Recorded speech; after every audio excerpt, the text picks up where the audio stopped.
Ya. Bismillahirrahmanirrahim. Assalamualaikum warahmatullahi wabarakatuh. Alhamdulillahirabbil alamin. Amsayna ala fitratil Islam wa kalimatil ikhlas wa ala dini nabiyina Muhammadin sallallahu alaihi wasallam wa ala millati abina Ibrahim hanifa wa ma kana minal musyrikin. Amma ba'du. Puji syukur kepada Allah Subhanahu wa taala yang dimana pada sore hari ini kita semua masih diberikan nikmat sehat, nikmat panjang umur, nikmat ukhuwah, sehingga kita masih dapat bersilaturahim dan bermujaah walaupun dalam keadaan online. Insya Allah itu merupakan nikmat yang tiada tara yang diberikan oleh Allah Subhanahu wa taala buat kita semua, dan mudah-mudahan kita semua yang sudah bergabung dan hadir bersama kita selalu diberikan keberkahan oleh Allah Subhanahu wa taala. Salawat dan salam juga marilah kita sama-sama sampaikan kepada junjungan kita Nabi besar Muhammad sallallahu alaihi wasallam beserta keluarga dan para sahabatnya, dan mudah-mudahan kita semua yang hadir ataupun bergabung bersama dengan kita mendapatkan syafaatnya di yaumil akhir nanti. Amin ya rabbal alamin. Terima kasih kepada teman-teman semua yang sudah hadir dan bergabung bersama kita di acara kajian kesehatan untuk kita semua. Agar lebih berkahnya acara ini, marilah kita buka acara sore hari ini dengan sama-sama membaca basmalah. Bismillahirrahmanirrahim. Untuk acara selanjutnya, agar keberkahan dan kedekatan kita kepada Allah Subhanahu wa taala semakin kuat dan kita juga diberikan kesabaran dalam menghadapi pandemi saat ini, kita dengarkan tauji robani yang insyaallah akan dibawakan oleh Ustaz Darul Muslim kepada beliau dengan segala hormat. Assalamualaikum warahmatullahi wabarakatuh. Waalaikumsalam warahmatullahi wabarakatuh. A'udzu billahi minasy syaithanir rajim. Bismillahirrahmanirrahim. يا أيها الذين آمنوا استعينوا بالصبر والصلاة إن الله مع الصابرين ولا تقولوا لمن يقتل في سبيل الله أموات بل أحياء ولكن لا تشعرون ولنبلونكم بشيء من الخوف والجوع ونقص من الأموال والأنفس والثمرات وبشر الصابرين الذين إذا أصابتهم مصيبة قالوا إنا لله وإنا إليه راجعون أولئك عليهم صلوات من ربهم ورحمة وأولئك هم المهتدون إن الصفا والمروة من شعائر الله فمن حج البيت أو اعتمر فلا جناح عليه أن يطوف بهما ومن تطوع خيرا فإن الله شاكر عليم إن الذين يكتمون ما أنزلنا من البينات والهدى من بعد ما بيناه للناس في الكتاب أولئك يلعنهم الله ويلعنهم اللاعنون إلا الذين تابوا وأصلحوا وبينوا فأولئك أتوب عليهم وأنا التواب الرحيم إن الذين كفروا وماتوا وهم كفار أولئك عليهم لعنة الله أولئك عليهم لعنة الله والملائكة والناس أجمعين خالدين فيها لا يخفف عنهم العذاب ولا هم ينظرون وإلهكم إله واحد لا إله إلا هو الرحمن الرحيم صدق الله العظيم. Assalamualaikum warahmatullahi wabarakatuh. Waalaikumsalam warahmatullahi wabarakatuh. Jazakallahu khair kepada Ustadz Darul Muslim yang sudah membawakan Taujiih Rabbani. Mudah-mudahan kita semua yang mendengarkan mendapatkan pahalanya, wabil khusus yang membaca pada sore hari ini. Untuk acara selanjutnya, insya Allah akan ada sambutan dari Ketua Satgas DPD PKS Jakarta Barat yang akan disampaikan oleh Ibu Ella. Kepada beliau kami persilakan.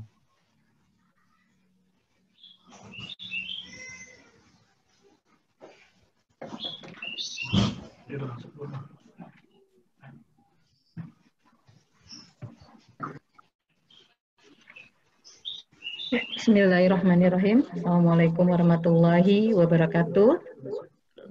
Waalaikumsalam warahmatullahi wabarakatuh. Alhamdulillah wa syukurillah binikmatillah la haula wala quwwata illa billah. Alhamdulillah hari ini kita bisa melaksanakan webinar kuliah kesehatan dalam rangka penanganan COVID-19 yang sampai hari ini masih 5.000 dikatakan grafiknya masih terus meningkat.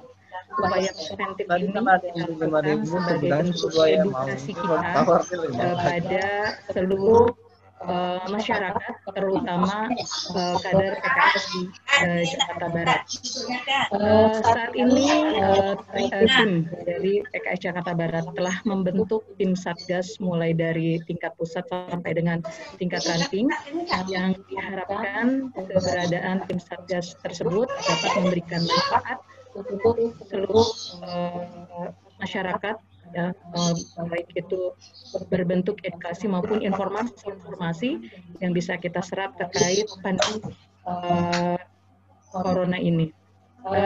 Teman-teman semua, pada pelaksanaan kuliah kesehatan nantinya kita akan mendapatkan informasi seperti apa masa atau pelaksanaan aktivitas kegiatan kita di era transisi ini, sekaligus kita juga akan mendapatkan penguatan ruhiyah, ya, supaya kita tetap menjaga keimanan kita, ketakwaan kita, walaupun pandemi ini saat ini masih melanda, dan kita berharap pandemi ini akan segera berlalu dan kita bisa melaksanakan aktivitas seperti biasa. kita juga menginginkan berharap dari semua komunitas Satgas yang ada bisa memaksimalkan untuk bisa terus mengedukasi agar masyarakat bisa sadar dengan kondisi-kondisi yang ada di lapangan sehingga bisa terus menjaga protokol kesehatan, minimal melaksanakan 3M, ya, menjaga jarak, menggunakan masker, dan mencuci tangan setiap selesai melaksanakan aktivitas.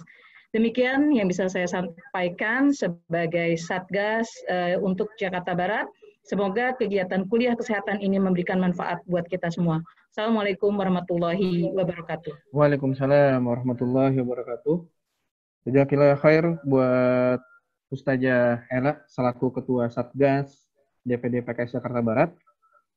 Selanjutnya sambutan dari Ketua DPD PKS Jakarta Barat yang insya Allah akan disampaikan langsung oleh Bapak Ustadz Insinyur Abdul Aziz. Kepada beliau kami persilakan.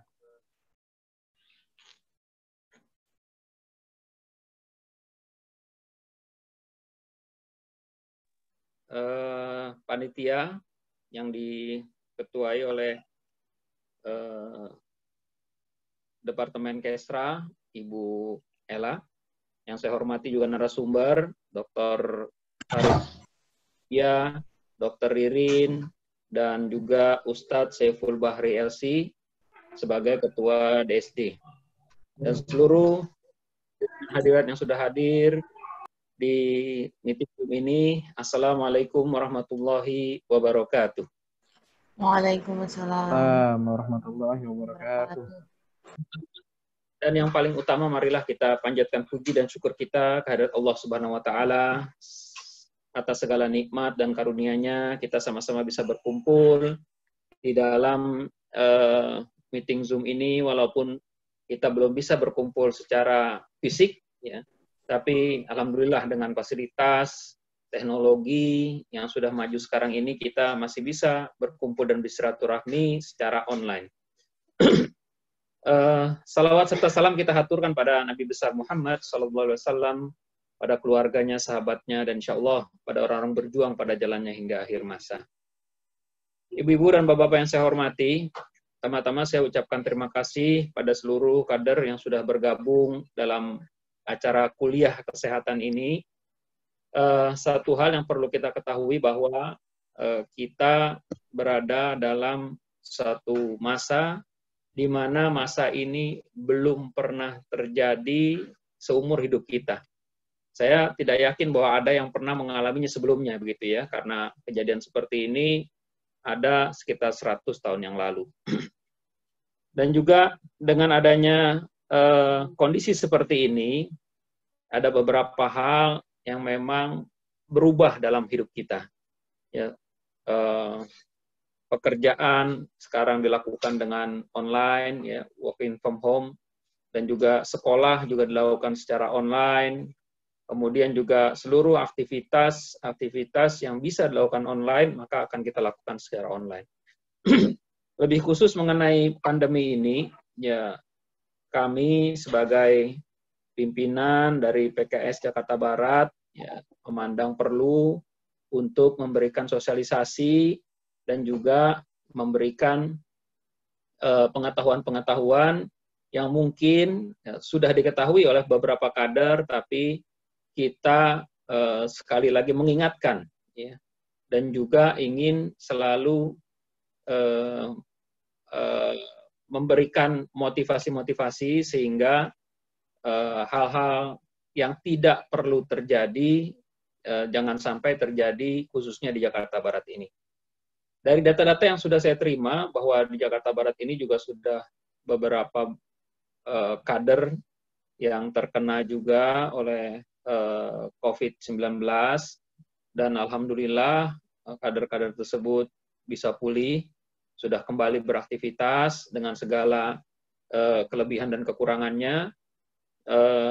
Satu hal yang perlu kita ketahui bahwa apa yang sudah dilakukan oleh pemerintah tentang COVID ini harus kita dukung. dari program 3M itu, yaitu mencuci tangan, memakai masker, menjaga jarak, itu harus kita lakukan.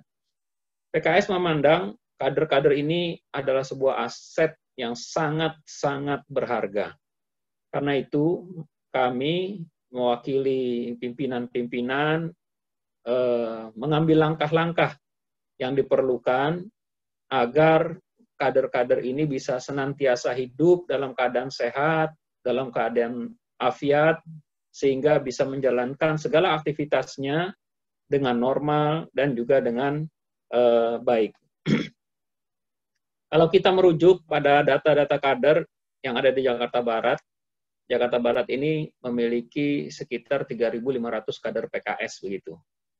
Dan dari 3.500 itu, ya kita terakhir menerima data sekitar lebih dari 20 ya yang sudah kena COVID begitu.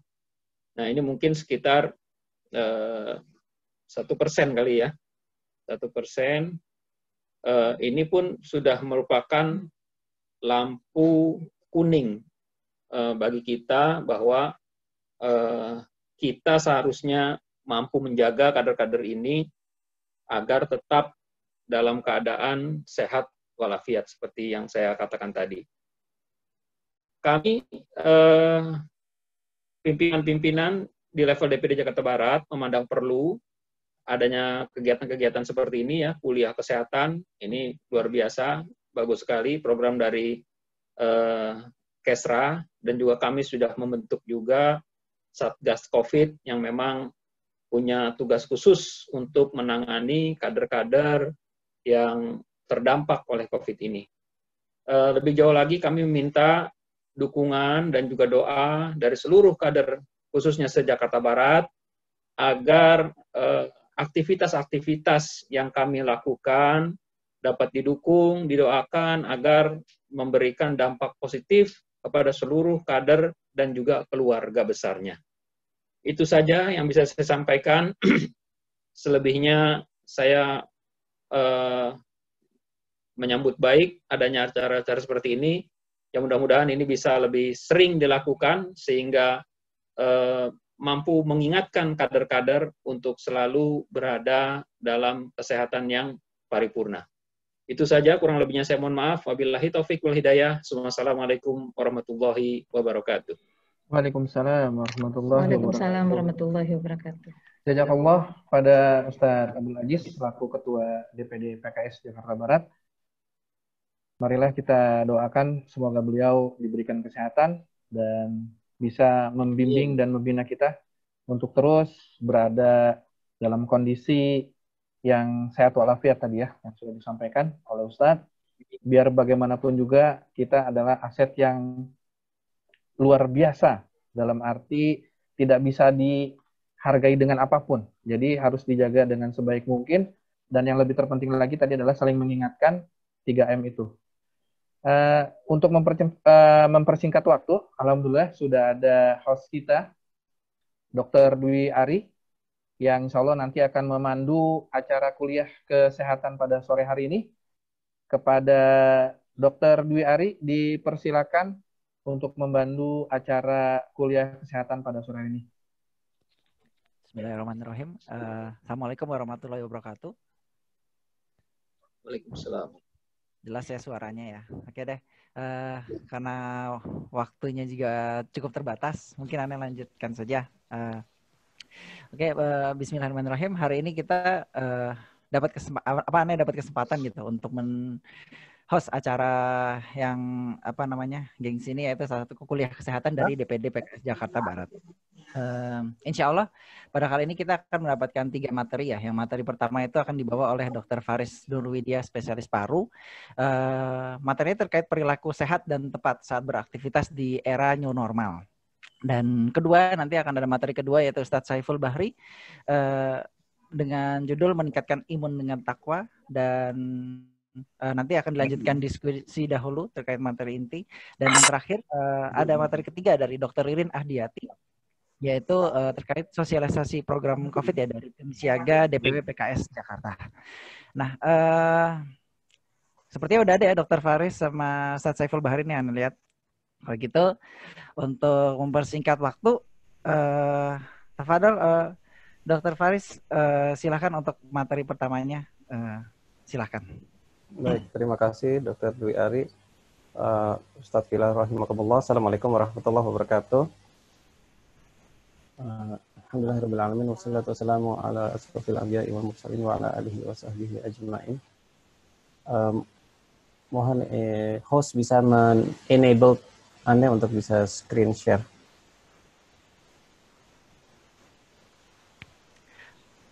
Ini masih disable kan statusnya? Untuk admin tolong dibantu untuk bisa screen share-nya. Enggak, jadi Anda ingin screen share tapi masih disabled oleh host.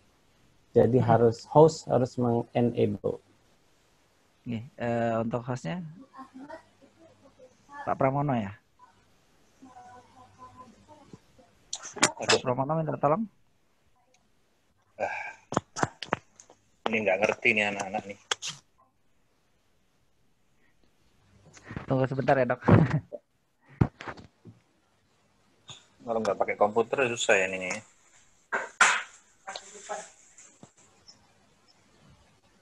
Oke, udah bisa, berhasil. Anak akan ini udah jelas ya, suara jelas, gambar jelas ya.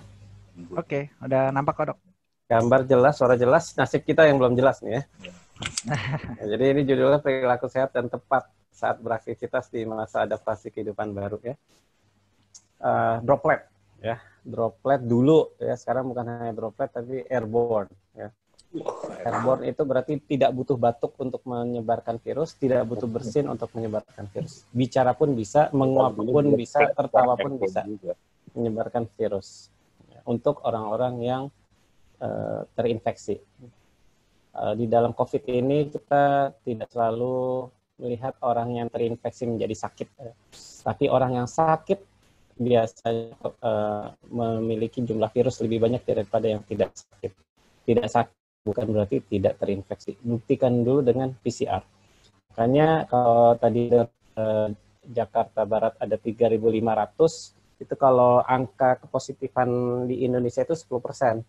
3.500 dilakukan swab, kita bisa nangkep 350 orang kader sebetulnya sudah berstatus terinfeksi konfirmatif, walaupun yang tadi sakit, jatuh sakit adalah yang 20 tadi ya, kalau nggak salah kader yang sakit. Tapi kita bisa mengasumsi gitu ada stealth transmission pada 350 kader di Jakarta Barat. Nah, sekali lagi kita mengali lagi dengan 5%. Jadi kita berhitung jumlah kader yang akan mungkin memiliki risiko kematian sebanyak 17,5 orang. Kader kemungkinan dari Jakarta Barat punya risiko kematian tinggi berdasarkan angka-angka tersebut di atas. Oke, ini suatu kantor yang tidak ada gejala, ya tidak sakit ya, tapi dilakukan screening. Sorry, ini ya 13 orang, terus dilakukan swab. Ternyata dari 13 orang yang diperiksa ini 9-nya positif di satu meja berderetan. Ya, 9 dari 13 itu ternyata positif. Ya. Terus ternyata ini satu meja yang tadi 13 orang itu sebetulnya meja lain ya. Total ada 137. Di swab lagi ketangkeplah ini jumlahnya 79 orang terinfeksi. Dari 137 karyawan di ruangan tertutup, kontak erat ya. Durasi lebih dari 15 menit, bahkan yang paling ya berat yang di dekat ya. Bayangkan ini 57% tingkat kepositifannya pada orang-orang yang betapa efisiennya virus ini untuk memasuki saluran napas ya. Itulah sebabnya tidak mengenakan masker di zaman COVID ini adalah kejahatan kemanusiaan kalau saya bilang. Ya. Orang-orang yang apalagi yang paham, yang tahu bahwa ada COVID tapi tidak mengenakan masker karena kita tidak tahu siapa orang yang sedang kita antarkan virus itu ya, karena kita sebenarnya tidak sadar bahwa kita terinfeksi, tapi kita dan tidak boleh mengklaim bahwa diri kita tidak sakit, tidak terinfeksi hanya karena kita tidak sakit. Bagaimana kita mencegah virus tidak masuk ke dalam tubuh kita atau menurunkan risiko untuk tidak jatuh jadi COVID? Ya, kita buka jendela, ya, jadi ventilasi. Terus ini lihat kapasitas kantornya nggak boleh lebih dari 50%. Ada jarak antar individu 2 meter. Lebih bagus lagi dari 50%-nya kemana? 50%-nya remote ya, teleworking. Jadi tidak boleh kita sekarang berbagi gelas, ya, gelasnya bawa dari rumah, tempat makan dari rumah. Bismillahirrahmanirrahim. Bismillahirrahmanirrahim. Oke, terus kita tidak lagi buka pintu pakai jari, ya, semuanya kita dengan perantara alat yang lain, ya. Selalu bahkan ya maskernya 2 lapis sekarang kalau perlu, ya, tambahkan face shield, ya, masuk ke rumah langsung mandi, kumur-kumur povidone iodin. Nah, terus ini bagaimana upaya-upaya yang lain, ya, selain dari ventilasi, ya, kita harus menghindari yang namanya resirkulasi, ya, resirkulasi.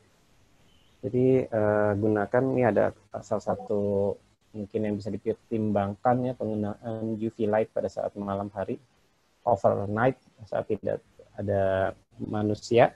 Jadi saat kita tidur UV, kita punya perangkat yang sedang bekerja mendisinfeksi atau mensterilisasi ruangan, sehingga pagi hari kita masuk ruangan harusnya tercium aroma hangus yang menandakan bahwa proses disinfeksi telah berjalan dengan baik. Masuk ruangan, UV-nya harus dimatikan tentunya. Ya. Nah, sekedar intermezzo, ya, di bulan Agustus ini Rusia telah berhasil mengeluarkan uji klinis fase 2-3 yang menegaskan peranan, kalau di Indonesia namanya Avigan, ya. Jadi ini mohon agar kiranya kita bisa dari berbagai sektor pelayanan kesehatan bisa mengamankan ketersediaan Avigan, ya. Sekarang bed itu penuh, udah jarang sekali orang dapat ICU, terlalu banyak VIP lagi sakit. Jadi kita tidak bisa merujuk lagi pasien ke rumah sakit yang atas, ya, yang tipe A. Oke, yang kita lihat di sini adalah epitel sehat yang di sini ada warna biru dikelilingi oleh sel-sel yang virus-virus, ya, berwarna biru ini. SARS, ya, dia bisa beranak pinak ratusan ribuan dalam satu sel, dan dia landing melalui titik-titik warna merah ini yang disebut sebagai ACE2 reseptor, ACE2 reseptor, yang merupakan helipad bagi tempat mendarat bagi si virus, dan untuk menempel lalu dia bertranslokasi masuk ke sel sehat.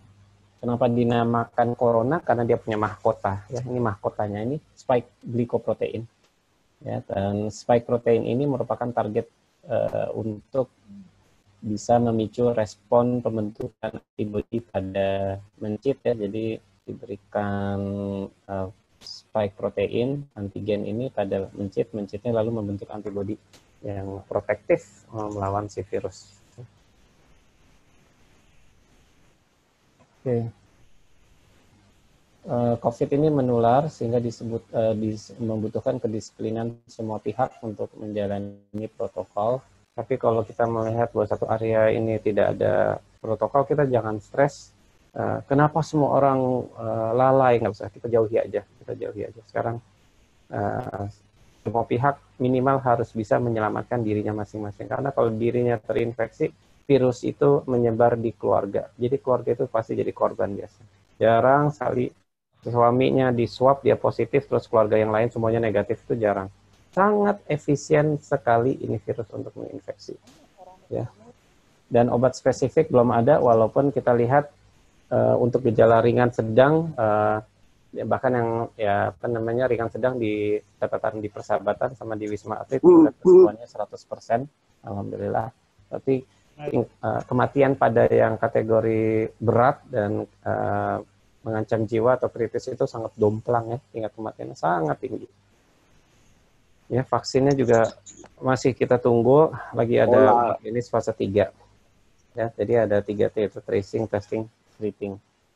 Ya, tadi tentang droplet ya, ada juga yang langsung tidak langsung. Kemudian ini yang tadi WHO ya. Ini gejalanya ya, hati-hati pada yang demam kombinasi dengan batuk kering ya. Kalau batuk kering itu mungkin di awal, batuk berdahak itu fase akhir dari penyakit, mudah-mudahan. Yang harus menjadi perhatian adalah gangguan penciuman yang nomor 7 ya. Di zaman pandemi ini gangguan penciuman itu paling spesifik ya untuk mencurigakan ke arah COVID ya, tidak bisa menghidu, tidak bisa gangguan penghiduan.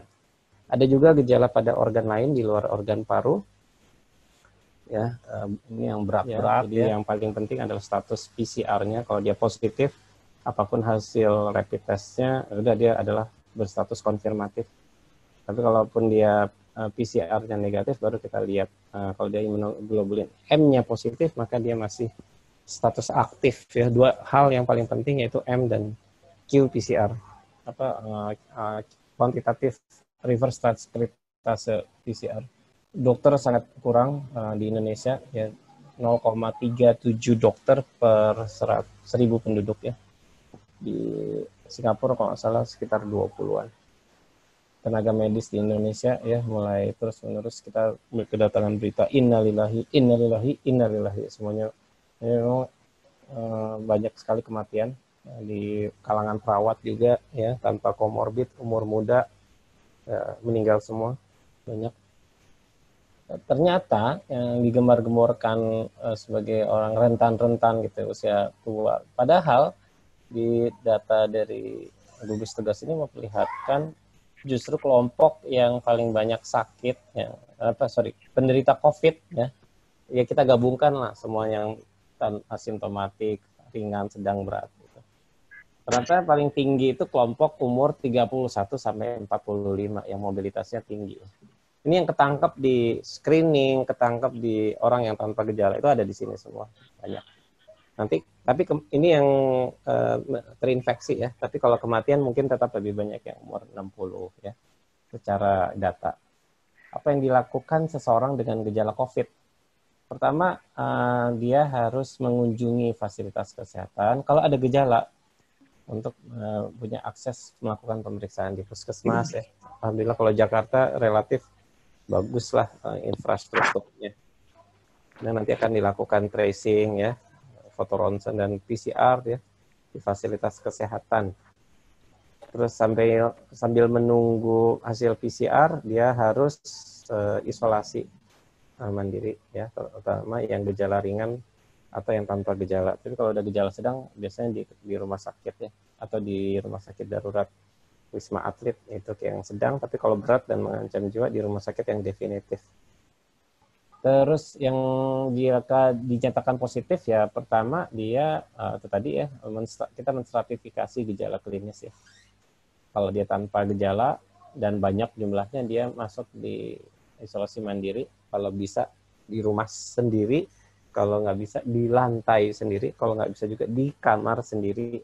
Jadi itu udah batas paling minimum yang nggak bisa lagi ditoleransi, karena kalau dengan masih ada anggota keluarga lain yang bareng itu pasti dia bisa ikut positif ya, terinfeksi.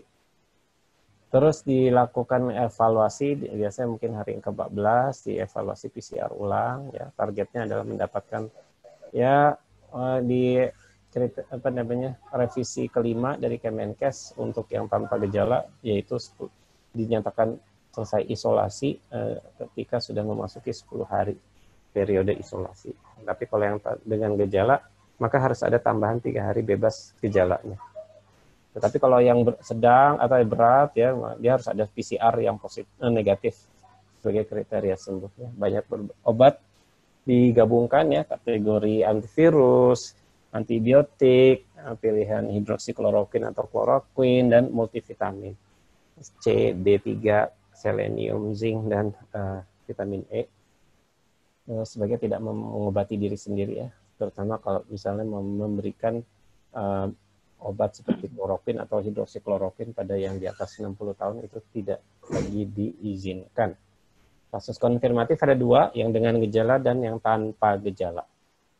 Nah, apa yang disebut dengan kontak erat, yaitu individu yang kontak tatap muka berdekatan dengan kasus konfirmatif atau probable dalam radius 1 meter dengan jangka waktu lebih dari 15 menit.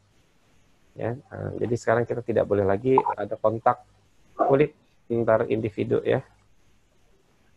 Atau misal tidak menggunakan APD yang standar. Karantina dilakukan untuk individu yang tanpa gejala, isolasi mandiri dilakukan pada yang gejala ringan biasanya. Ya. Terus apa yang dilakukan ketika karantina atau isolasi mandiri? Ya, jadi harus bisa tetap berkomunikasi. Jadi kalau ada masalah bisa melaporkan masalahnya. Ada keluhan baru atau ada sesak ya, itu bisa melaporkan. Kemudian di di ruangan yang terpisah ya, membatasi ya, jangan terima tamu, tidak keluar rumah juga, menghindari pemakaian barang bersama, menggunakan masker selalu ya. Terus kenapa? Karena itu tadi kita mau mengurangi jumlah partikel virus yang berterbangan di ruangan kita sendiri ya, karena itu kan sifatnya kan dia mikro droplet atau aerosol atau airborne. Dan menjaga ventilasi rumah ya, membersihkan barang di area karantina dengan disinfektan, etika batuk dan bersin dijalankan ya, tutup pakai lengan atas kalau tidak ada penutup. Utamakan pakai tisu yang langsung dibuang. Terus kita mencatat suhu tubuh harian 2 kali sehari. Nah, ini adalah kriteria isolasi. Ya, kriteria isolasi ini kita nyatakan selesai seseorang isolasi itu ketika dia 10 hari ya, selesai isolasi mandiri sejak pengambilan spesimen, sejak dilakukan swab. Kemudian atau yang kasus konfirmatif ya, yang kalau dia itu ada gejala ya dihitungnya sejak hari pertama gejala atau hari PCR mana yang lebih dulu, ditambah ya, jadi ditambah 10 hari ya, kemudian ditambah lagi 3 hari periode bebas gejala ya. Ini adalah kriteria selesai isolasi untuk kasus konfirmatif yang memiliki gejala ya. Dengan gejala itu perlu 1 kali PCR negatif ya, ditambah minimal 3 hari tanpa gejala. Umumnya hilang gejala itu lebih dulu ketimbang mendapatkan PCR negatif ya. Di lapangan kita sering menemukan kendala yang sulit itu adalah mendapatkan PCR negatif. Walaupun sekarang sudah ada aturan, kalau di Wisma Atlet itu kami menetapkan juga cycle threshold ya. Intinya nilai CT yang juga bisa mengindikasikan apakah hasil positifnya ini positif virus mati atau virus hidup yang infeksius ya, berdasarkan nilai cycle threshold. Oke, ini adalah pencegahan COVID dalam adaptasi kehidupan baru ya, makan bergizi, aktivitas fisik rutin ya, yang tidak komunal, tidak pakai komunitas, individualis, harus sendiri-sendiri ya. Terus vitaminnya diminum untuk seluruh kader, 3.500 kader PKS Jakarta Barat harus minum vitamin C 2 kali 500 mg, zinc 1 kali 100 mg, yang picolinat gluconat dan vitamin D3 2 kali 1000 unit setiap hari. Bagaimana meningkatkan sistem imun ya. Jadi alhamdulillah kader tidak merokok, tapi mungkin makanan bergizinya masih bisa dioptimalkan lagi ya. Makan buahnya juga harus dioptimalkan sebelum makan besar, makan pepaya, makan pisang ya, melon, jambu biji ya, vitamin C tertinggi ada di kiwi, jambu biji dan lemon. Olahraga rutin ya. Terus jangan lupa olahraga rutinnya sebaiknya mungkin yang jalan cepat saja kali ya. Kita ingin ada cardiorespiratory challenge, tetapi tidak perlu sampai yang memekarkan otot ya, tidak perlu seperti itu, terlalu intensif. Yang penting rutinnya itu tidur cukup, jangan lupa bobo siang, ba'da zuhur, cuci tangan, taruh di hand sanitizer di kantong, sebagaimana kita kemana-mana bawa dompet, sekarang kemana-mana bawa hand sanitizer ya. Suplemennya jangan lupa diminum. Ini kelompok berisiko tinggi kematian ya, yang berisiko tinggi kematian. Hati-hati. Mengapa harus pakai masker? Karena kalau ini hijab ya, jadi kita ingin menambah barrier kontak antar dua saluran nafas yang sama-sama terbuka, yang satu infectious, yang satu belum terinfeksi. Kalau tanpa barrier langsung masuk itu virus, apalagi kalau jaraknya lebih pendek dari 2 meter ya. Jadi sekali lagi mikrodroplet atau aerosol atau airborne ini mengindikasikan keberadaan virus yang masih detectable dan viable di udara ya. Terus hati-hati naik pesawat juga karena biasanya ada pelanggaran physical distancing, sulit sekali untuk menjaga jarak pada kabin tertutup. Terus kenapa kita harus cuci tangan? Karena ada transmisi kontak langsung dan tidak langsung. Kalau kontak langsung kita bersalaman sama orang sakit. Tapi kalau kontak tidak langsung kita memegang objek atau barangnya orang yang pernah yang terinfeksi. Ya, jadi mengurangi pegang-pegang hidung atau kucek-kucek hidung ya atau mulut ya. Mengapa physical distancing ya 2 meter? Ini memang bukan angka ajaib, tetapi ini adalah suatu kaidah paling umum ya, yang bisa dianggap aman dan menurunkan resiko terhirup ya. Jadi distancing ini penting karena semakin jauh semakin baik, karena kan sifat dasar dari suatu virus itu makin jauh dia disperse ya, larut di udara, konsentrasinya mengecil di udara. Ya, selalu ada hand sanitizer dalam jangkauan tangan kita di meja ya. Jadi kita tidak lagi pakai fingerprint ya. Tidak pernah lepas masker, baik ketika dan kita menghindari makan bersama, ya, tidak makan bersama. Rapat pun juga, jangan lupa di ruang rapat ada snacknya yaitu tablet hisap vitamin C, ya. Jadi sambil rapat kita ngemut tablet hisap vitamin C, lumayan masuk 500 mg saat rapat. Nanti di rumah sebelum tidur tambah lagi 500 mg, tercukupi 1000 mg. Dosis terbagi. Buka jendela, perkuat eksos ruangan, buka pintu dengan pinggang atau punggung, hand sanitizer, selalu ada, tablet hisap, makan siang, sholat tidak bersamaan, jangan ada periode buka masker bersama. Ya, tidak boleh buka. Cukup beberapa saat ya buka masker, kita kontak dengan orang tanpa gejala, udah masuk. Hati-hati. Sehari demi hari kita selalu menerima berita kader yang positif, yang sakit lebih banyak dari berita jumlah kader yang sembuh ya. Jadi pasti berarti secara akumulatif jumlah orang sakitnya akan terus bertambah. Ya. Semoga yang mendengarkan acara ini semuanya Allah lindungi dari terinfeksi SARS-CoV-2 virus. Kapasitas ruangan tidak boleh terisi lebih dari 50%. Pertimbangkan UV light yang dinyalakan overnight. Jadi ingat kita mengoptimalkan segala ikhtiar yang bisa kita kerahkan. Ya, air purifier atau kita perkuat tadi exhaust-nya ya. Kalau memasang tekanan negatif di ruang kelas SD, mungkin yang SD yang kaya raya mungkin bisa ya, tapi kalau SD negeri belum bisa. Karena memang pernyataan aerosol dan airborne ini dar ya. Tidak pegang HP waktu di lift, karena berarti kalau waktu kita pegang HP kita tidak alert dengan distancing dengan orang. Justru kita mengharapkan kita tuh waspada terus gitu ya. Jadi mencet lift ya pakai siku atau pakai kemeja ya, jangan pakai jari langsung berhadapan dengan dinding. Tidak boleh ngobrol. Sama ya di kendaraan umum juga. Kemudian ini di rumah ibadah ya, kalau kita, dan memang secara umum di pandangan mata saya terlalu banyak jemaah yang melakukan pelanggaran. Batuk tidak pakai masker. Jadi, terus dia masih mengisi saf-saf yang kosong.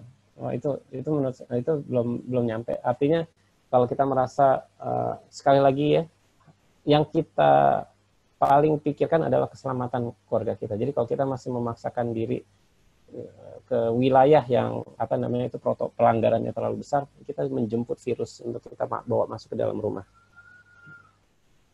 Ya, kemudian pencegahan di tempat belanja, kemudian penularan tempat makan, jangan ada lagi makan bersama. Ini udah contohnya ada silang begini, zigzag ya, makan sendiri-sendiri, ya, minum sendiri, sholat sendiri. Selesai urusan nggak ada lagi, pulang. Terus nyampe ini ya, jangan lepas masker, jangan lepas masker ya. Maskernya double kalau perlu ya. Tambahin face shield. Selalu bawa hand sanitizer dalam saku celana. Pulang rumah, mandi, kumur-kumur dengan betadine, dengan povidone iodine ya, enggak yang warna biru tuh, ada povidone iodine-nya, mandi. Jangan keluar masuk rumah ya. Sekali keluar rumah, semua keperluan terselesaikan. Gagang pintu hati-hati. HP juga sering dibersihkan. Uang masukin dalam plastik ya. Ini tadi saran saya. Ya, ada minimal daripada bingung, pokoknya ada tuh C, D3, zinc. Zincnya bukan zinc sulfat ya. Zinc sulfat itu obat mencret, diare. Dia stay di saluran cerna. Coba kita naikin yang picolinat yang penetrasi ke intraselulernya lebih baik. Tidur air putihnya jangan lupa. Ya, ini nutrisi, ada berbagai vitamin yang penting. Ini vitamin C lagi hot issue ya, ternyata kiwi yang paling atas ya. Jeruk manis yang paling bawah ya. Jadi jambu biji ya, belinya kalau ke supermarket carilah ya jambu biji atau jus jambu biji, jambu merah. Terus vitamin D3 banyak pada seafood ya, D3. Kalau sumbangan yang bisa diberikan oleh berjemur itu cuma 25% dari seluruh kebutuhan vitamin D3 harian. Jadi kita berjemur sampai gosong, itu sebenarnya nyumbangnya 25%. Tetap 75%-nya makanan. Nah, kalau mau berjemur ya 5-10 menit di jam 9. Ya. Seng, ya, zinc, ini yang tadi saya sebut ya. Banyak di daging. Ya. So, ini isi piringku ya, kadar harus bisa memenuhi setengah isi piringnya dengan buah-buahan dan sayur-sayuran. Dari setengah yang sebelah kiri, itu sepertiganya milik protein, 1,5 gram per kilogram berat badan per hari. Kalau kadar berat badannya 60, ya dia harus bisa mendapatkan 90 gram protein per hari. Dibagi 3, 30 gram sarapan, 30 gram makan siang, 30 gram makan malam. Ya, ini vaksinasi yang dianjurkan pada pandemi COVID, tapi dia tidak mencegah COVID, hanya menjaga agar paru kita tidak sibuk melayani influenza atau pneumococcus atau pertussis pada saat kita butuh 100% vitalitas paru untuk melawan COVID. Ini take home message ya, semua orang yang meninggal tidak bisa kembali, tapi yang masih hidup masih bisa kita jaga. Tidak semua yang terinfeksi akan jadi sakit, tapi yang terinfeksi tetap menularkan, itu masalahnya. Ya. Jadi kita punya masalah besar, ya, status PCR orang itu urusan kita, karena kita menghirup udara yang sama. Kita tidak bisa memilih udara yang kita hirup, tapi maka itu status PCR orang itu urusan kita, karena kita menghirup udara yang sama. Anggap semua orang sebagai karier. Kalau kita menyayangi seseorang, maka kita jauhi orang itu. Saking sayangnya kita jauhi. Hati-hati saat silaturahmi ke rumah orang tua. Terima kasih. Wassalamualaikum warahmatullahi wabarakatuh. Waalaikumsalam warahmatullahi wabarakatuh. Syukran jazakallahu khair, Dr. Faris. Sungguh ngena banget ya. Jadi bisa jelaslah bahwa memang COVID-19 ini tuh bukan hoax ya, memang nyata ada.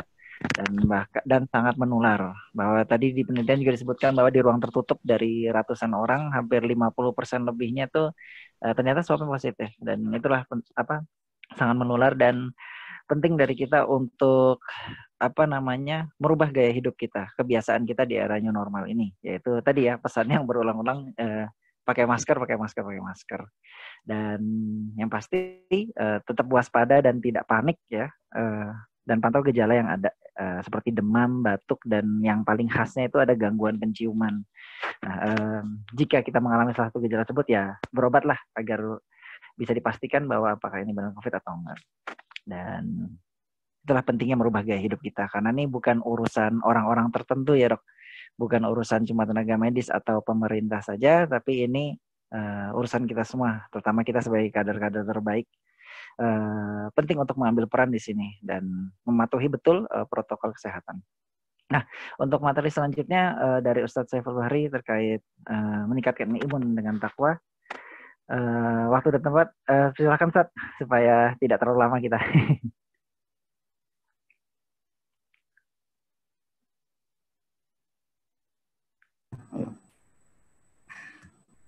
Bismillahirrahmanirrahim. Assalamualaikum warahmatullahi wabarakatuh. Waalaikumsalam warahmatullahi wabarakatuh. Alhamdulillah, wassalatu wassalamu ala rasulillah wa ala alihi wa sahbihi wa man tabi'ahu wa wala. Lepas saja ya, habis dengerin, jadi suruh jadi pakai ini. Boleh, masker. Kan jarak jauh Ustaz. Insya Allah nggak nyampe sini. Soalnya di samping kanan kiri saya ada orang juga di mana. Baik, yang saya hormati Ketua DPD PKS Jakarta Barat, yang saya hormati Ketua Kesra, yang saya hormati para narasumber, Dr. Faris, Dr. Ririn, dan juga hostnya Dr. Dwi Ari, dan semuanya insya Allah yang dimuliakan Allah Subhanahu wa Ta'ala. Ini materi saya udah muncul belum? Belum ya? Caranya gimana? Sudah. Ini di sininya. Mau kemana? Ini materi ini. Siap. Oke. Langsung saja, pada kesempatan ini saya akan menyampaikan bagaimana kita meningkatkan imun dengan takwa. Sebuah sisi lain dari apa yang sudah disampaikan oleh narasumber yang pertama. Kira-kira ada kaitannya enggak ya iman dan takwa kita dalam meningkatkan imun, dalam mencegah penularan COVID-19 ini? Tentu pasti ada kaitannya, ya. Tetapi di mana letak kaitannya? Saya ingin ajukan pertanyaan dulu, tapi mohon maaf jangan lihat fotonya ya, itu emang lagi waktu masih kecil dulu itu. Adakah hubungan antara kesehatan yang sudah kita bahas hari ini dengan tenang? Kenapa ini tenang yang saya angkat? Karena dari pemaparan tentang COVID-19 tadi itu tentu sedikit banyaknya kita merasa khawatir, merasa takut, terancam, sehingga hilanglah ketenangan. Maka apa hubungan antara kesehatan dan ketenangan? Yaitu dua-duanya sama-sama kebutuhan dasar kita, kebutuhan pokok kita. Cuma pertanyaan berikutnya, mana di antara kesehatan dan ketenangan yang lebih kita butuhkan? Kira-kira yang mana?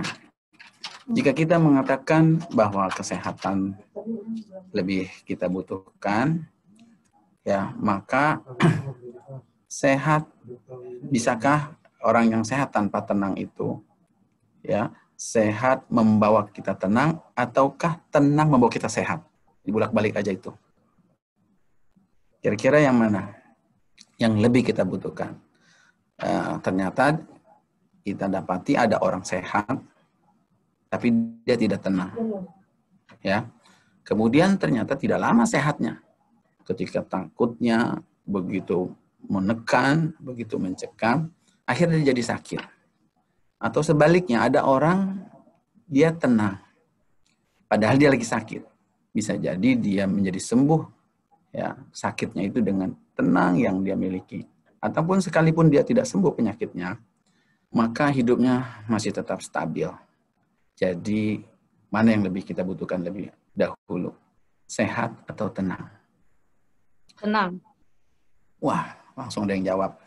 Boleh jadi jawaban kita berbeda-beda. Ya. Tetapi kalau kita bagi porsinya, sehat itu adalah bagian fisik jasmani kita. Sedangkan tenang itu adalah bagian sisi rohani kita. Apapun jawaban kita, kebenaran dari Rasulullah SAW dalam hadis bisa kita perhatikan dalam hadis berikut ini. Nabi mengatakan, ala wa inna fil jasadi mudghah. Ketahuilah, sesungguhnya di dalam jasad manusia itu ada mudghah, sekerat, segumpal daging. Idza saluhat saluhat jasadu kulluhu. Apabila segumpal daging itu baik, maka baik semuanya. Begitu juga kalau dia buruk, buruk semuanya. Ini hadis ini sudah familiar. Ternyata dalam hadis ini Nabi mengungkapkan dua istilah. Istilah yang pertama adalah kolbu, itu yang saya kerengin. Istilah yang kedua adalah jasad. Jadi dua istilah ini disebutkan ada aspek jasmani, ada aspek kolbi. Kolbun yang dimaksud di sini bukan salah satu anggota organ tubuh yang ada dalam diri kita, tapi dia lebih kepada fungsinya, kolbun. Ya. Maka dalam hadis ini terlihat bahwa baik buruk itu aspek kolbunnya, hatinya. Ya, ini ketenangannya. Maka kalau kita perhatikan, Nabi juga menggunakan istilah di sini soluhat, bukan kesehat, bukan sehat, bukan afiat, tapi soluhat. Kalau segumpal daging, yakni hati ini, baik, soluhat, bukan sehat, menggunakan kalimat sehat, tapi soluhat, yakni memberikan maslahat. Berarti boleh jadi ada orang yang tubuhnya sehat, tapi dia tidak mendapatkan maslahat, dikarenakan hatinya, kolbunnya sakit. Atau dibalik saja, ada orang yang fisiknya, jasmaninya dia itu sakit, tapi karena kolbunya sehat, maka dia jadi soluhat juga. Dia menjadi maslahat, mendapatkan maslahat buat dirinya dan juga buat orang lain. Berarti kalau lihat hadis ini, titik tekan yang disampaikan oleh Nabi SAW adalah aspek kolbu menjadi tujuan utamanya. Jadi kalau kita mau perbaiki fisik kita, sehat kita, jangan lupa perbaiki juga kolbunya. Kenapa ini saya angkat? Karena jangan sampai terjadi nanti ada orang yang ingin sehat, terhindar dari COVID ini, dia melalaikan aspek kolbu, aspek hati, aspek iman, aspek takwanya. Nanti tidak balance. Saking dia ingin sehatnya. Memang ini adalah fitrah. Perkara yang berkaitan dengan fisik itu lebih rentan kita sadari, kita takuti. Sedangkan perkara yang terkaitan dengan rohani itu perlu tazkirah, perlu diingatkan. Ya. Orang yang buta langsung dia terasa susahnya. Dia mau jalan harus butuh pakai tongkat. Tapi orang yang buta mata hatinya, kadang dia tidak menyadarinya. Maka perlu diingatkan. Jangan sampai nanti ada orang yang muncul di zaman sekarang ini adalah orang-orang yang sehat secara fisik, tapi sebenarnya hatinya sakit. Sehingga ketika begitu dia terjangkit sedikit penyakit COVID ini, langsung ngedrop. Langsung terjadi penurunan dan akhirnya nauzubillah. Maka ini kalau kita lihat dari hadis Nabi SAW ini, adakah kaitan antara takwa dalam menjaga kesehatan imunitas kita? Jelas ada. Ini dia jawabannya. Oleh sebab itu, kalau kita melihat standar kesehatan dalam Islam, nggak cukup dilihat dari siap jiwanya saja. Pakai helm, pakai jaket, itu seperti yang di sampingnya itu. Tetapi ternyata raga jiwanya tidak cukup sehat raganya saja, tapi juga harus sehat jiwanya. Nah, ini standar yang dijadikan dalam ukuran dalam Islam. Kita lihat ternyata perhatian Islam terhadap kesehatan ini juga besar. Dari mana kita tahu? Ternyata semua syariat Islam ya yang diturunkan oleh Allah Subhanahu wa taala, mulai dari kita bangun tidur sampai tidur lagi, itu semuanya adalah untuk memenuhi kemaslahatan kita. Dan kemaslahatan salah satunya yang kita butuhkan adalah kesehatan. Maka kita temukan tidak ada satupun syariat di dalam Islam, melainkan pasti ada efek kesehatannya. Dan Di waktu yang sama juga Islam memerangi perkara-perkara yang bisa merusak kesehatan kita. Bahkan jangkauannya bukan merusak fisik saja, tapi juga merusak hati kita. Dan lebih lagi Islam menjadikan at-tahuru syatrul iman, bahwa bersuci itu adalah separuh, bukan sebagian lagi. Kalau sebagian mungkin ada yang sedikit, tapi ini adalah syatrul iman, ay nisful iman, sebagiannya. Jadi untuk protokol ibadah itu separuhnya itu adalah terkait dengan kesehatan. Begitu. Maka kalau kita lihat secara fisiknya kelihatannya dia sedang mencuci tangan, mencuci wajah, mencuci rongga hidung, rongga mulut, kaki, kepala. Fisiknya saja, tapi sebenarnya tujuan dari adanya wudhu itu adalah menghilangkan dosa-dosa. Keluar dosa-dosa itu diampunan dari Allah Subhanahu wa taala, menyertai dengan tetesan air yang keluar dan kemudian menghilangkan malas, lemah dan sebagainya. Begitu juga dengan sholat. Ternyata dia bukan cuma gerakan-gerakan yang bisa menyehatkan badan kita, tapi juga tanha anil fahsyai wal munkar. Sedekah. Dia bukan cuma memulihkan ekonomi, menyehatkan ekonomi kita, tapi juga menjauhkan diri kita dari bakhil, serakah, yang juga menjadi penyakit berbahaya dalam diri kita. Jadi terus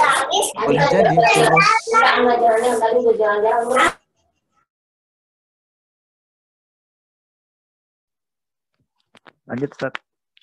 Kayaknya udah.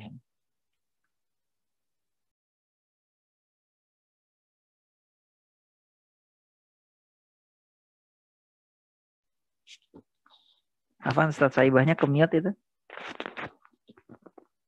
Ya. Halo, cek. Sudah. Lanjut, Ustaz. Baik ya. Jangan di-mute. Jadi ini lebih menghayati dari nilai-nilai Islam itu tidak secara fisik saja, tapi juga sampai kepada aspek rohani. Itu yang juga tidak kalah penting untuk menjadikan imun kita meningkat. Kesehatan kita itu luar dan dalam, luar biasa. Begitu ya. Lalu kemudian,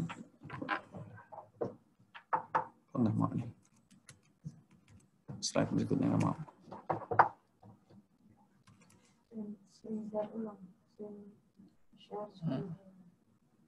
Ini mana, Zat? Nah, itu. Ya. Kita lihat juga dalam beberapa hadis arahan Nabi SAW adanya sinergi, ya, kolaborasi hubungan yang kuat antara aspek jasmani dengan aspek rohani. Hadis Nabi riwayat Imam Muslim mengatakan al-mu'minul qawi, mukmin yang kuat itu lebih baik dan lebih dicintai oleh Allah daripada mukmin yang lemah. Nabi mengungkapkan kalimat mukmin. Ini adalah faktor iman, faktor rohani. Ya, pada dasarnya setiap mukmin itu wa fi kullin khair. Dua-duanya baik, mau yang kuat, mau yang lemah. Ya. Jadi nilai imannya itu ada kebaikannya. Hanya yang membedakan mereka adalah yang sakit dengan yang sehat, yang kuat dengan yang lemah. Tetapi di sini nilai kebaikannya itu yang mutlak Nabi sebutkan adalah mukmin, faktor imannya. Ya. Kemudian dalam hadis dalam ayat Al-Qur'an surat Al-Imran ayat 133. Allah Subhanahu wa taala mengisyaratkan a'udzubillahi minasyaitonirrajim wasari'u ila maghfiratin min rabbikum wa jannatin 'arduhas samawati wal ardh u'iddat lil muttaqin. Bahwasanya Allah memerintahkan bersegeralah kalian. Bersegera dalam hal apa? Bersegera dalam kebaikan, bersegera dalam taubat, ya, menghentikan dosa, kesalahan, maksiat kita, bersegera dalam beramal soleh, baik untuk diri pribadi maupun untuk amal sosial. Ada kalimat bersegera. Ya, ini menunjukkan orang yang bisa bersegera itu adalah orang yang sehat, orang yang fit, ya. Ternyata siapa? U'iddat lil muttaqin. Ialah orang yang bertakwa. Ya, Allah menyebutkan dengan jelas orang yang bertakwalah yang bisa melakukan amal soleh itu dengan bersegera. Maka kita membutuhkan dua aspek tadi, kekuatan kita dan juga kekuatan fisik kita dan juga kekuatan rohani kita.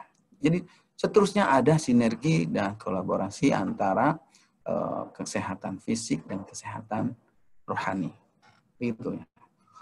Dan akhirnya kalau kita mau melindungi diri kita dari aspek penyakit virus COVID-19 ini, semakin kita komitmen dengan menjalankan nilai-nilai Islam, ya, dengan yakin kepada Allah Subhanahu Wa Taala, dan kita juga menutup pintu yang bisa mendatangkan murka Allah Subhanahu Wa Taala itu, dan juga memaknai setiap hidup kita meskipun kita sedang dibatasi aktivitasnya. Kalau itu semua aja diniatkan untuk ibadah, maka kita sedang berada pada koridor takwa. Ini tidak kalah penting, karena kalau kita bicara masalah virus COVID-19 ini, boleh jadi kita masih bisa menghindar. Pakai masker, ya, kita jaga jarak, kita cuci tangan, itu bisa kita menghindarnya. Tapi ada virus yang kita tidak bisa cegah, yaitu meskipun kita social distancing, pakai masker, cuci tangan. Apa itu? Virus yang langsung masuk, merusak keimanan dan ketakwaan kita. Jika ini berjalanan beriringan, boleh jadi kita tidak boleh menganggap, ya udah kalau begitu kita beriman saja. Tidak cukup, karena orang yang beriman, orang yang bertakwa itu tidak akan mungkin dikatakan orang yang bertakwa kalau dia tidak melakukan sarananya.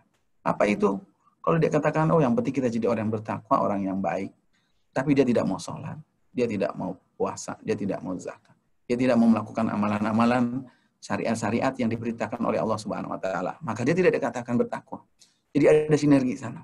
Dan salah juga kalau seandainya hanya melaksanakan sholat saja, tetapi tidak memperhatikan aspek rohaninya. Begitu juga dengan kita. Saat ini kalau kita ingin terhindar dari COVID-19, keliru kalau seandainya hanya mengandalkan takwa sepenuhnya, lalu kemudian kita pasrah, tidak melakukan aktivitas yang bisa dikategorikan sebagai ikhtiar kita, usaha kita, yang dengannya Allah Subhanahu Wa Taala akan lindungi kita, baik dari virus yang bisa kita deteksi maupun dari virus yang kita tidak bisa deteksi. Bahkan virus itu yang alami, yang datangnya dari alam, dari kotoran alam sekitar kita, maupun itu adalah dari kejahatan orang-orang yang ingin berbuat jahat kepada kita. Allah Subhanahu Wa Taala menyebutkan dalam banyak ayat tentang keberpihakannya kepada orang-orang yang bertakwa. Jadi demikian yang bisa saya sampaikan.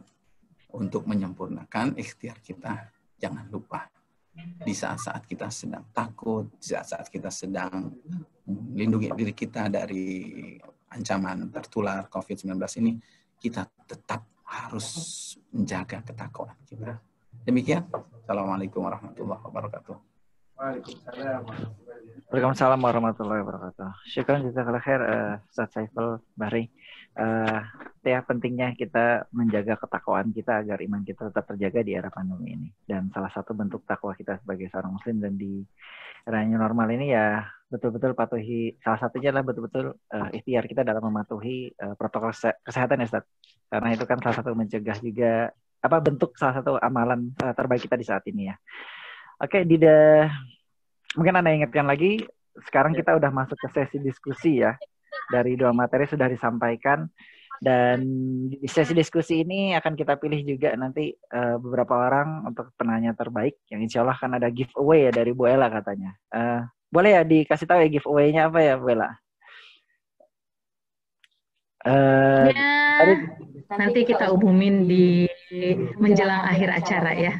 Pokoknya hadiahnya super menarik ya. Oleh karena itu stay tune terus di acara kuliah kesehatan. Oke? Sangat membantu di era-era normal ini ya nanti hadiahnya. Oke, dan nanti ini ada pertanyaan tadi dari Bu Ella juga di kolom chat terkait apa tuh tadi? Vitamin ya, sumber-sumber vitamin ya. Ya, oke. Nanti tadi yang sudah disampaikan Dr. Faris, nanti kita pilih pemenangnya. Kemudian sudah ada pertanyaan Dr. Ari. Oke, sudah ada pertanyaan juga nih. Nanti Anda bacakan satu-satu.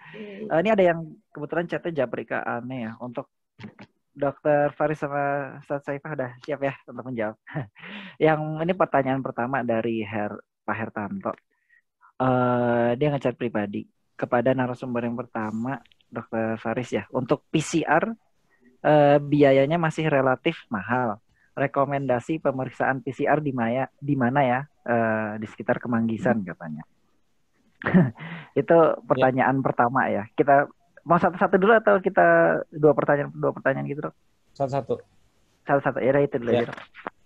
Ya, harga bervariasi, tapi kan prinsipnya ada dua pemeriksaan yang berbasis amplifikasi asam nukleus ya, nukleus. Yang pertama RT-PCR yang sekitar 1,3 juta sampai 1,5 juta. Kemudian ada juga yang berbasis Gene Expert ya, tes cepat molekuler yang bisa jadi dalam 3 sampai 4 jam harganya bisa 3,5 juta atau 4 juta. Jadi lebih PCR mungkin lebih murah dibandingkan yang Gene Expert atau tes cepat molekuler. Untuk daerah Kemanggisan kurang ada info saya, tapi sebaiknya untuk orang tanpa gejala bisa ke puskesmas dulu. Orang dengan gejala COVID di puskesmas bisa ditanyakan ada tidaknya fasilitas PCR, ya, karena sekarang PCR semakin banyak mesinnya. Itu dari saya. Pertanyaan berikutnya.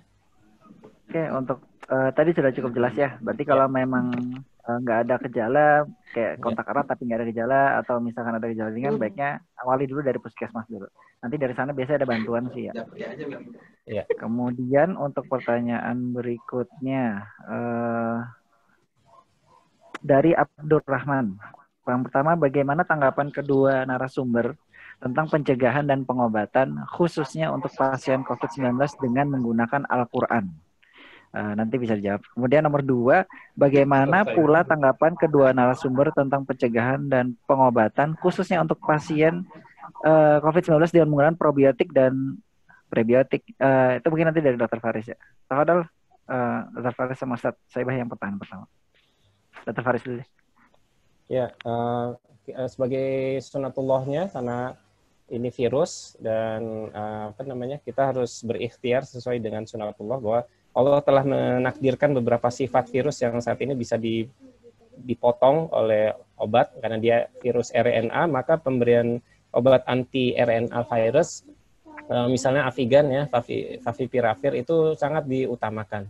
Jadi ikhtiar terbaik kita harus berdasarkan dengan sifat dasar yang telah Allah takdirkan kepada si virus itu. Jadi kita blok sifat virusnya. Demikian. Kalau Al-Quran jelas itu tidak ada halangan, tapi tidak boleh menggantikan ikhtiar kita yang kita sudah pahami sesuai dengan sunatullah. Oke. Dari Ustaz Saiful Bahri mungkin mau menambahkan terkait pertanyaan pertama tadi.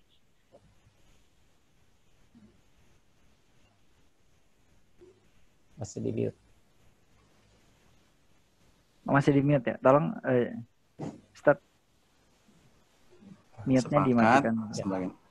Sepakat bahwa Al-Quran sebagaimana disebutkan dalam ayat wa nunazzilu minal Qur'ani ma huwa syifa, bahwasanya Al-Quran diturunkan adalah untuk menyembuhkan.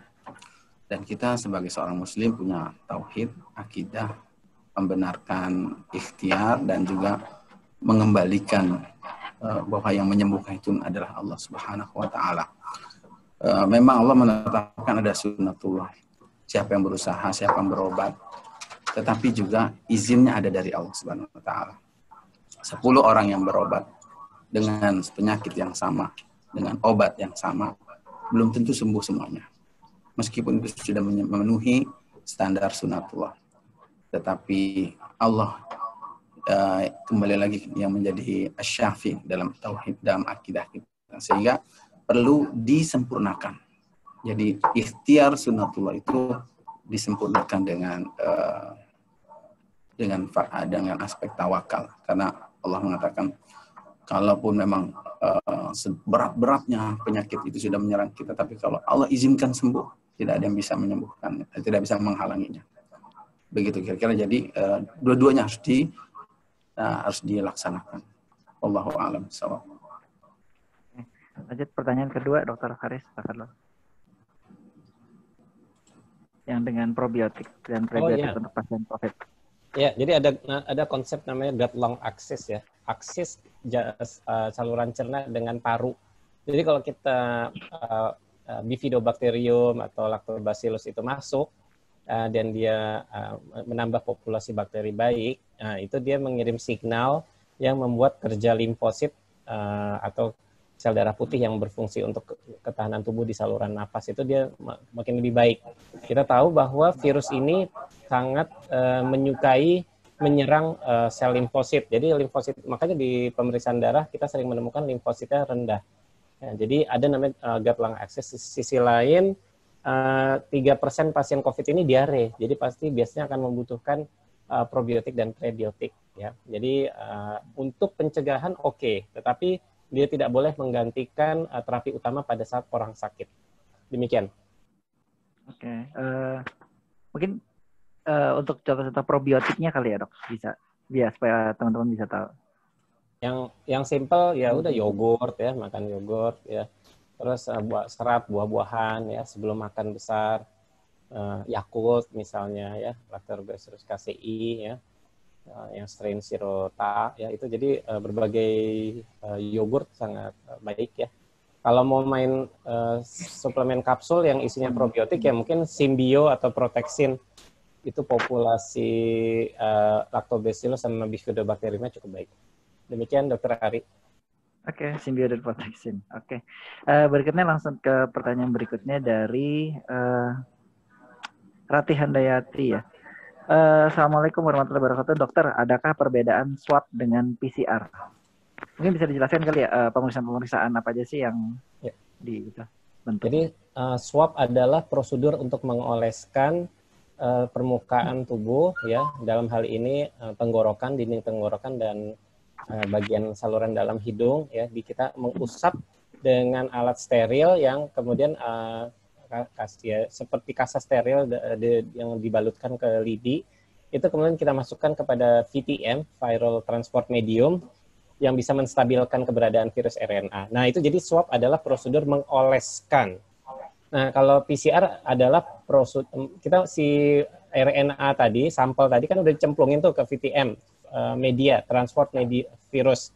Nah, lalu dilakukan ekstraksi RNA, ya, intinya membersihkan, menghancurkan seluruh komponen selain dari RNA. Jadi yang tersisa RNA si virus. Lalu dia masuk ke mesin, kemudian dilakukan amplifikasi. Jadi kalau sampelnya mengandung RNA virus, maka dia akan bisa mendeteksi keberadaan virus melalui amplifikasi atau penggandaan menggunakan primer yang bisa membaca kode genetik si virus pada sampel. Ya, nanti PCR akan mengeluarkan hasil kalau dia bisa membaca, dia udah diamplifikasi, makanya ada lebih sophisticated kalau suatu laboratorium mengeluarkan cycle threshold yang disebut sebagai CT. CT itu nanti memberikan petunjuk kepada kita apakah ya hasil positif ini sebetulnya arahnya ke infeksi yang aktif, maksudnya virusnya masih sangat tinggi, viral load dan infeksius orangnya, atau kelihatannya ini sebetulnya hasil positif yang menangkap virus mati. Demikian terminologi. Kalau kita tidak menggunakan sampel darah saat ini, karena itu pasti arahnya ke serologi, maksudnya kita memeriksa imunoglobulin, karena imunoglobulin adalah respon tubuh terhadap infeksi. Padahal yang kita inginkan adalah status infeksinya, bukan kita mendeteksi. Karena ada orang yang terinfeksi tapi tidak memberikan respon imunoglobulin yang baik sih. Itu yang dinyatakan sebagai false negatif. Urin tidak mengandung virus, kemudian virus ini juga belum ada data yang melaporkan transmisi dari ibu hamil ke janinnya. Jadi biasanya bayi baru lahir itu akan terkena COVID atau corona pada waktu dia keluar dari dan bernafas pertama kalinya. Tapi kalau untuk transmisi lewat plasenta nggak ada. Dr. Guyari, demikian. Oke, jadi intinya swab itu teknik pengambilan sampelnya ya, Dok. PCR itu alat pemeriksaannya, betul ya, Dok? Bisa kita simpulkan gitu ya? Betul. Oke, kurang lebih sih kayak gitu ya. Kan teman-teman bisa ngeliat di video-video pasti di medsos banyak lah cara swabnya gimana. Nah, PCR tuh alatnya sih, intinya kayak gitu untuk pemeriksaan dari hasil swabnya. Kita lanjut ke pertanyaan. Halo, Assalamualaikum. Iya, waalaikumsalam. Waalaikumsalam. Pak Satam. Halo. Pak. Oh, mungkin iya bisa di-mute dulu kali ya.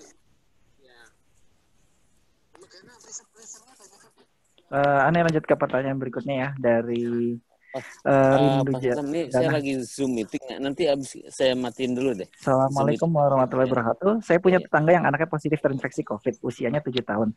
Tapi tidak ada gejala sesak, batuk, ataupun hilangnya penciuman. Anak ini hanya demam dan kondisi badannya semakin hari semakin kurus. Ketika tes swab hasilnya positif, tapi adik dan ibunya negatif. Yang jadi pertanyaan saya adalah apakah bisa seorang yang tinggal serumah dan interaksi intens dengan pemeriksaan COVID bisa tidak terkena jika imun orang itu bagus? Terima kasih. Gimana, Dok? Dokter Dwi Ari, boleh diulang tadi, Mbak? Jadi dia kurus anaknya, terus positif, tapi ibu dan ini negatif. Iya, ternyata negatif. Padahal serumah dan interaksi intens. Nah, kira-kira... Ya. Jadi tentunya kalau intens ya, kontak erat lebih dari 15 menit, jarak lebih dari lebih dekat dari 1 meter, ya kita akan mengandalkan daya tahan tubuh si orang sekitarnya ya. Kalau tidak, biasanya kan anak-anak itu juga ada batuknya ya, kalau batuk tuh dia menularkan. Ya, semakin menggejala jumlah virusnya semakin banyak, biasanya begitu. Mungkin kita akan menganjurkan untuk PCR ulang, terutama pada ibu dan tadi ya anaknya yang lain yang mulai memiliki gejala dan mulai isolasi. Sekeluarga harus isolasi, terus yang sudah kasus konfirmatif tentunya harus minum obat sesuai anjuran dokter anak. Yang anggota keluarga yang lain juga minum vitamin ya, pedoman hidup bersih seimbang, itu semua harus dijalankan. Ya, jadi mengurangi, jangan sampai ada interaksi dengan orang lain. Jadi tetap ya mengisolasi satu keluarga. Mengisolasi diri ya, bukan diisolasi oleh keluarga. Oke. Jadi batasi interaksi lah. Memang peran imun penting kan, orang terinfeksi itu tergantung jumlah virus yang masuk sama imunitasnya, Dok. Betul. Kayak gitu. Ya. Jadi penting.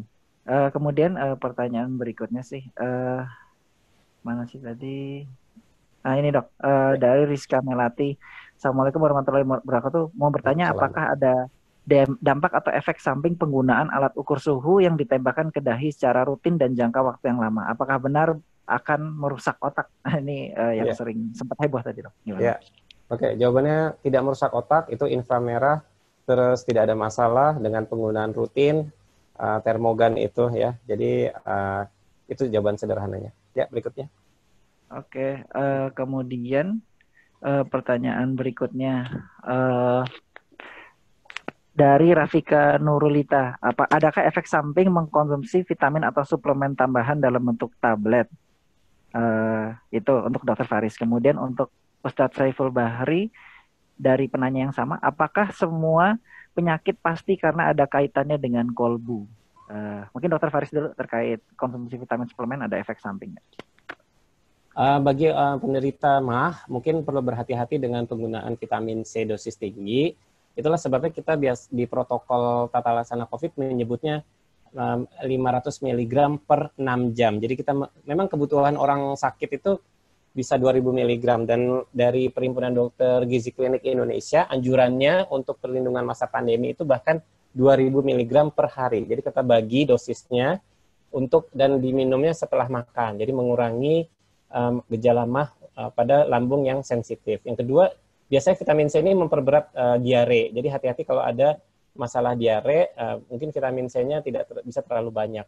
Di luar itu tidak ada efek samping, kecuali mungkin zinc sulfat. Zinc sulfat itu kalau kebanyakan dia bikin metallic taste ya, jadi lidahnya kayak merasa ada logam, terus juga sama bisa bikin mual. Itulah sebabnya kita biasanya kalau Imavila di sini ada Rizky, belinya yang zinc picolinat, yang gluconat dalam satu kapsul itu mengandung 100 mg. Dan itu harapannya bisa membuat limfosit kita bekerja lebih baik.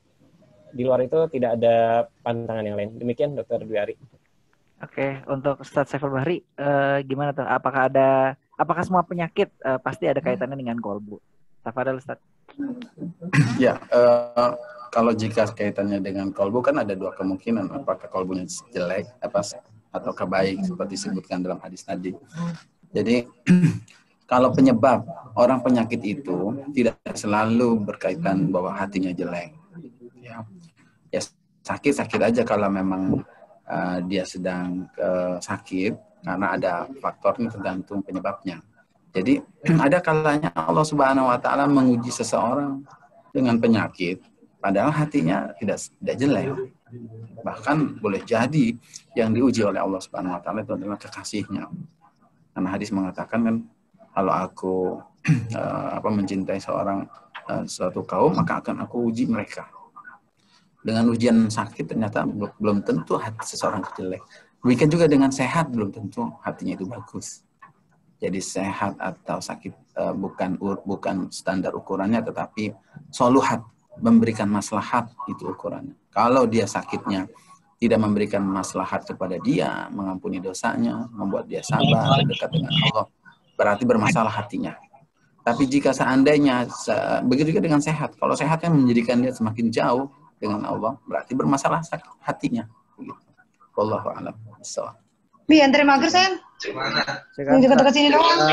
Mungkin untuk membatasi waktu, Ane akan pilih 2 pertanyaan lagi ya.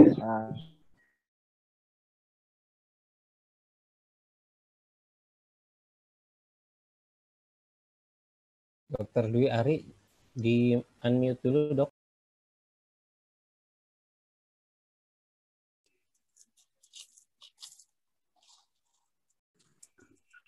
Sip, udah saya unmute lagi.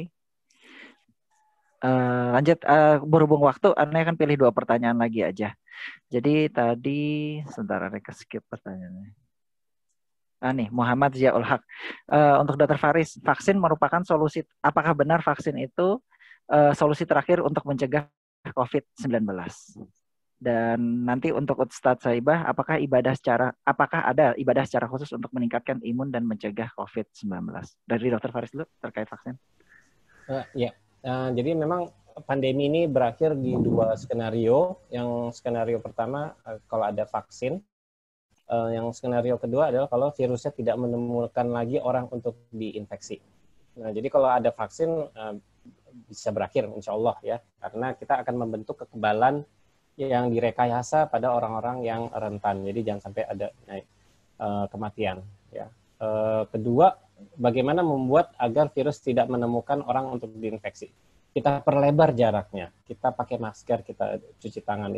Jadi kita memperlebar jarak. Ya, distancing itu membuat virus kan tidak kemampuan dia untuk dalam tanda kutip melompat-lompat itu kan nggak ada ya, dia hanya bisa menginfeksi orang yang dekat. Nah, jadi vaksin itu kita ingin membentuk kekebalan yang sifatnya ternyata diteliti nggak ya sekitar 6 bulan, habis itu mungkin perlu vaksin ulang. Jadi umur imunoglobulin G pada tubuh kita itu juga titernya bisa turun kalau dia tidak diberikan stimulus ulang. Jadi arahnya ke sana ya, karena kalau membiarkan herd immunity ya, artinya berharap kekebalan terbentuk secara alamiah dengan membiarkan orang terinfeksi, pastilah kita akan kehilangan 5% dari 100 orang yang terinfeksi itu. Jadi harus kalau kita nggak kenal orangnya, tapi gimana kalau itu ayah kita atau ibu kita? Jadi itu tidak bijaksana untuk herd immunity.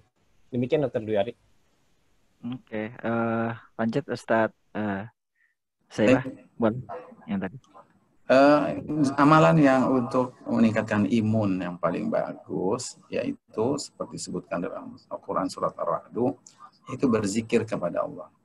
Ala bidzikrillahi tatma'innul qulub. Ketahuilah dengan berzikir kepada Allah hati menjadi tenang. Zikir itu macam-macam bentuknya.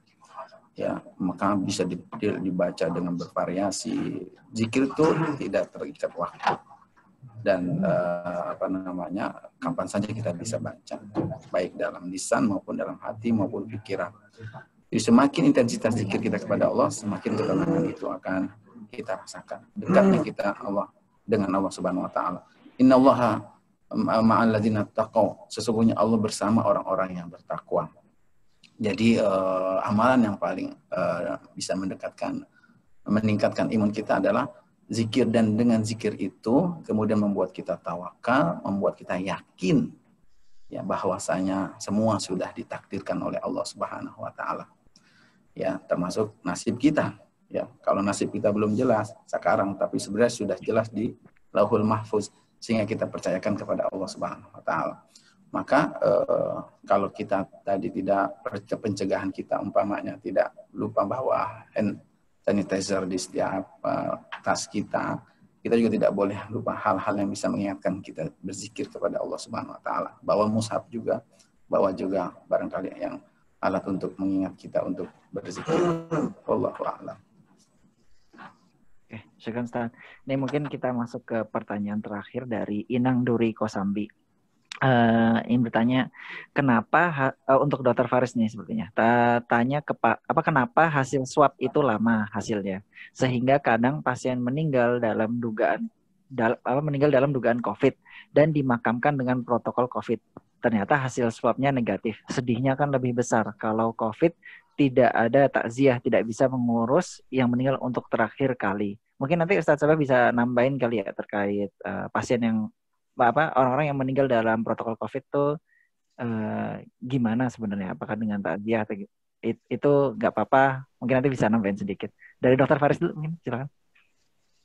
Ya, jadi kan pemeriksaan itu sekarang jumlahnya banyak ya, walaupun Indonesia juga jumlah per 1 juta penduduk itu masih rendah jumlah. Jadi satu sisi nungguin viral transport mediumnya itu cukup lama, itu nambah waktu. Kemudian juga soal perlu validasi. Jadi itu sekali kita running PCR, kan sebelum dia masuk ke PCR tuh kan banyak langkah ya, stabilisasi sampel, terus ekstraksi RNA, terus sintesis DNA. Habis itu baru kita masukin ke plate 96 well. Jadi ada satu plate isinya 96 kolom kecil yang itu harus disusun berdasarkan dengan pasiennya. Dan itu sekali pemeriksaan harus triplicate biasanya. Jadi dilakukan di 3 well untuk melihat rata dari cycle threshold-nya. Jadi itu yang menyebabkan memang ya saya pribadi juga bertahun-tahun melakukan PCR sendiri, itu memang butuh waktu ya, terutama soal kalau RNA itu suatu material yang sangat fragile dan rentan sekali untuk hancur. Jadi biasanya perlu ada treatment khusus di sekeliling prosedur agar tidak sampai ada zat-zat alamiah namanya RNase ya, zat enzim penghancur RNA yang mungkin bisa menimbulkan false negatif ya, padahal subjeknya sakit. Jadi nanti jangan sampai dilaporkan oleh PCR sebagai hasil negatif. Jadi panjang ceritanya, sampelnya banyak, alatnya sedikit, laborannya juga terkendala. Jadi itu butuh sampai 24 jam. Tapi solusi lain yang mau cepat ya, tapi dengan biaya lebih tinggi ada dengan gen expert ya. Tapi kita hanya menggunakan 2 gen dari si virus ya. Jadi mungkin tingkat sensitivitasnya sama, walaupun spesifitasnya agak rendah. Dr. Duyari. Oke, syukur. Memang itulah permasalahannya soalnya banyak sampelnya, alatnya juga cuma dikit. Mungkin Ustaz Saibah bisa nambahin kali ya terkait takziahnya itu.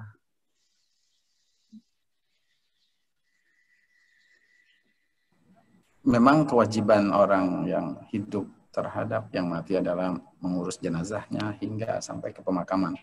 Tapi memang kalau kita lihat secara hukum, memang hukumnya itu adalah fardu kifayah, ya kewajiban yang sudah cukup diwakilkan dengan seseorang. Tetapi memang nanti permasalahannya adalah kekecewaan itu kalau memang harus dicarikan solusinya. Bagaimana tuh kok tiba-tiba dipakai protokol COVID, tiba-tiba hasilnya muncul negatif, yaitu perlu dicarikan supaya keluarga pasien itu bisa menerima, gitu ya, bahwa memang secara hukum sudah asal dia sudah dimandikan, sudah disolatkan, sudah dikafani dan sudah dikuburkan, itu sudah gugur kewajiban kita orang-orang yang hidup. Adapun nanti lebih jelasnya bisa kita lihat bagaimana fatwa MUI ya dalam hal ini. Kalau secara normal selama memang itu masih bisa masih bisa diurus jenazahnya sebagaimana syariat Islam, itu harus dilakukan. Wallahu a'lam bishawab. Ya, mungkin itu tantangan kita juga ya, Dr. Faris, di lapangan untuk mengedukasi keluarga pasien terhadap pasien-pasien yang dengan dugaan COVID yang ternyata meninggal dalam keadaan dugaan swabnya belum keluar. Tapi memang biasanya kita kalau dalam menentukan dugaan tuh udah sesuai dengan SOP-nya ya dok ya, gejala-gejalanya, pemeriksaan penunjang gitu. Ya, jadi PCR ini bukan suatu pemeriksaan yang 100% sensitif. Dari 10 orang yang benar-benar terinfeksi, PCR ini akan melaporkan hasil positif pada 7. Artinya masih ada kemungkinan false negatif pada 3 yang lainnya gitu. Jadi kemampuan dia paling tinggi sensitivitasnya adalah 70%. Jadi kita juga tidak bisa menyingkirkan 100% bahwa hasil PCR negatif pada jenazah itu benar-benar menyingkirkan status konfirmatifnya sih belum bisa 100%, masih mungkin juga 30%. Itu yang pertama. Yang kedua, kita harus berprasangka baik pada berprasangka baik pada Allah bahwa dengan keburu sudah protokol COVID tapi hasilnya negatif, anggap saja kalau memang benar negatif, maka keluarganya jadi lebih aman, artinya tidak ada risiko dia terinfeksi. Artinya kalau dia positif kan harus di swab itu, yang terutama yang udah mulai menggejala. Kalau yang udah kontak erat, sebaiknya sih kontak erat itu juga di swab PCR. Jadi itu cara kita memandang permasalahan hasil negatif pada jenazah yang kasusnya probable dengan hasil akhirnya PCR negatif. Demikian Dr. Dwi Ari. Oke. Mungkin Anda tutup aja nih untuk materi sesi yang pertama. Sekian jazakallahu khair Dr. Faris dan Ustadz Saibah, sangat menginspirasi dan insya Allah benar-benar memotivasi kita untuk para kader dalam menghadapi kehidupan di era new normal ini, dan insya Allah kita bisa survive selama pandemi ini. Gitu ya. Mungkin kita lanjut ke sesi materi yang terakhir, yaitu terkait sosialisasi program COVID-19 dari tim siaga DPW PKS Jakarta. Silakan Dr. Ririn, silakan waktu dan tempat. Ya, terima kasih untuk Dr. Dwi Ari untuk waktunya. Bismillahirrahmanirrahim. Assalamualaikum warahmatullahi wabarakatuh. Yang kami hormati Ketua DPD Jakarta Barat beserta seluruh pengurus yang hadir hari ini, juga tim Kesra yang sudah memfasilitasi acara pada sore hari ini, dan juga semua kader Jakarta Barat yang kami sayangi. Semoga semua dalam keadaan sehat dan selalu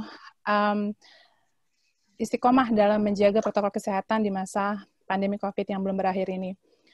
Saya mewakili dari DPW mengirimkan salam dari Bu Israyani dan juga Ketua DPW DKI Jakarta Ustadz Syakir Purnomo, dan Bu Israyani selaku Kabid Kesra DPW dan juga Ketua Tim Satgas DPW PKS DKI Jakarta. Salam untuk semua kader Jakarta Barat untuk tetap jaga kesehatan.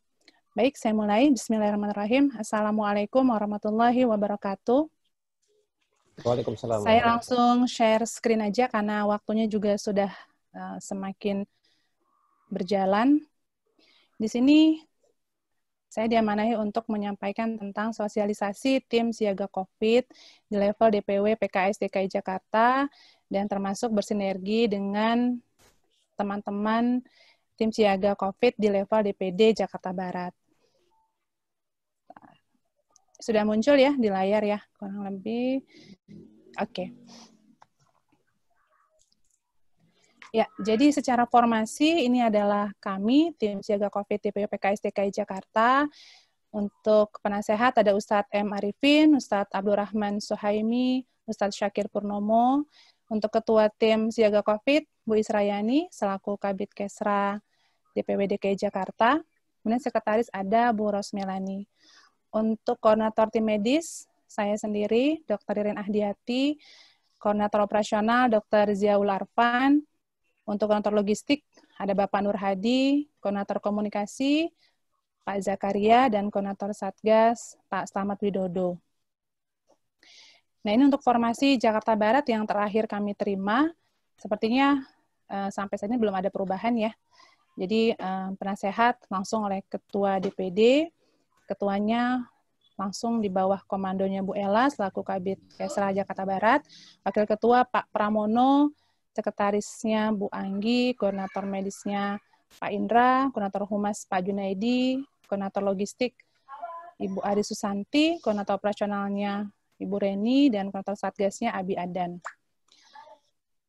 Saya mencoba untuk merangkum tentang keberadaan tim siaga COVID dan juga peran maupun penugasan tim siaga COVID ini sampai ke level DPRA. Ini dirangkum dalam satu lembar dari mulai level DPRA, peran apa yang dilakukan sampai ke level DPW.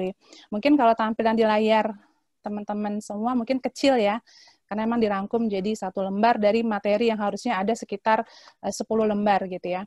Saya akan jelaskan sedikit aja. Jadi kenapa tim siaga COVID ini terbentuk? Itu asal-muasalnya karena semakin meningkatnya kasus COVID-19 di DKI Jakarta dan sudah semakin banyak kader-kader kita yang terinfeksi virus COVID-19 bahkan sampai meninggal dunia. Jadi kami pihak DPW merasa perlu untuk membentuk tim siaga COVID sampai ke level DPRA bahkan agar kita bisa lebih berperan aktif untuk membantu mencegah penyebaran COVID-19 terutama di antara kader. Nah, di sini terlihat bagaimana alur kerjanya ya. Jadi tim siaga COVID sampai ke level DPRA, di mana DPRA kami harapkan kerjasamanya untuk melakukan tracing, penelusuran. Adakah teman-teman kader di DPRA, keluarga kader yang satu rumah terutama, yang keluarga inti terutama, itu yang memiliki keluhan atau gejala-gejala khusus yang mengarah ke COVID, ya, misalkan demam, batuk, pilek, dan lain sebagainya. Itu untuk di-trace, untuk didata, ditelusuri, ya sampai bahkan kontak riwayat kontak sebelumnya, 14 hari sebelumnya. Nah, ini bisa dilakukan secara masif ya oleh tim DPRA, baik lewat WA group maupun lewat grup-grup yang lainnya. Nanti setelah ada data yang dikumpulkan dari DPRA, bisa dilaporkan ke DPC-nya masing-masing. Jadi sudah terbentuk juga di level DPC, penanggung jawab untuk tim siaga COVID, yang rata-rata kalau nggak salah itu diamanahi ke Sekum DPC ya. Nah, dari situ nanti akan diterima laporannya masuk ke DPC, kemudian DPC juga punya tanggung jawab untuk menggali informasi lebih detail lagi terkait dengan data yang sudah masuk, menanyakan lebih lengkap lagi, ada formulir yang akan diberikan nanti, formulir tracing yang sudah terstruktur dari DPP juga diseragamkan untuk mengetahui ya tadi faktor resiko dan lain sebagainya begitu ya.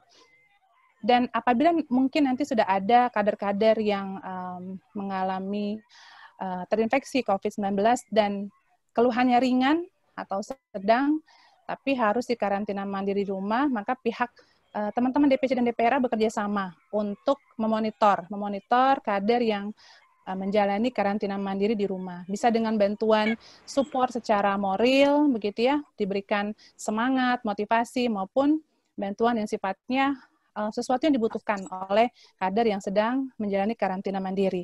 Karena kan otomatis tidak bisa bekerja dan agak sulit mendapatkan bahan makanan. Nah, mungkin bisa dibantu dari sisi itunya. Nah, apabila ada kasus yang sifatnya mungkin lebih butuh pendampingan, butuh advokasi, gitu ya, itu bisa melapor ke DPD, gitu ya. Nah, ini di bawahnya ada protap-protap, di layar ini ada protap-protap. Ketika ada kader yang positif PCR, apa yang harus dilakukan, ya. Kemudian saat ada kader atau keluarganya yang positif PCR, itu apa yang harus dilakukan. Atau keluarganya aja gitu yang positif, tapi kadernya belum tahu nih, hasil PCR-nya positif atau tidak. Ini juga ada semua protapnya. Mungkin nanti akan dibagikan lebih detail dari tim siaga COVID DPD. Ya. Kemudian apabila ternyata ada kasus-kasus yang sifatnya butuh pendampingan. Jadi kan biasanya tuh pasien-pasien atau pasien COVID yang terkonfirmasi positif, tapi mungkin keluhannya ringan gitu ya, atau sedang, dan hanya membutuhkan karantina. Hanya membutuhkan karantina mandiri saja. Please just shut up. Please, no, don't even try. Don't even try that. Just shut up. You muted yourself. You dumb little shit.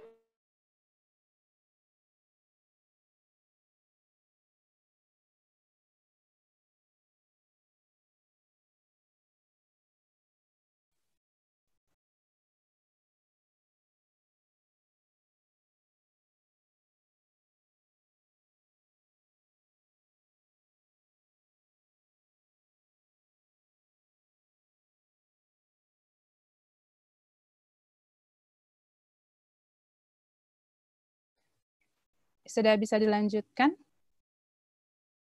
Sudah, Dok. Sudah ya? Ya. Ya, baik. Jadi kalau seandainya tadi ada kondisi kader yang atau keluarga kader gitu ya, yang keluarga inti satu rumah yang harus menjalani karantina mandiri karena terinfeksi positif COVID tapi dengan kriteria yang ringan gitu ya. Ada yang mendapatkan pendampingan dari puskesmas setempat untuk di follow up setiap hari terkait keluhan dan lain sebagainya, tapi ada juga mungkin yang kan setiap puskesmas mungkin beda-beda ya kondisinya. Ada yang SDM-nya cukup, ada juga yang mungkin perlu waktu lebih lama untuk memfollow up semua pasien yang ada di daerahnya gitu ya. Maka dari pihak DPC bisa melapor ke DPD untuk membantu mengedukasi, mendampingi gitu ya keluarga kader maupun kader yang saat itu sedang menjalani karantina mandiri.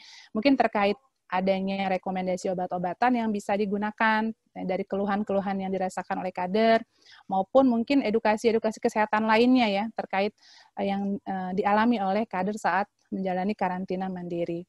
Begitu.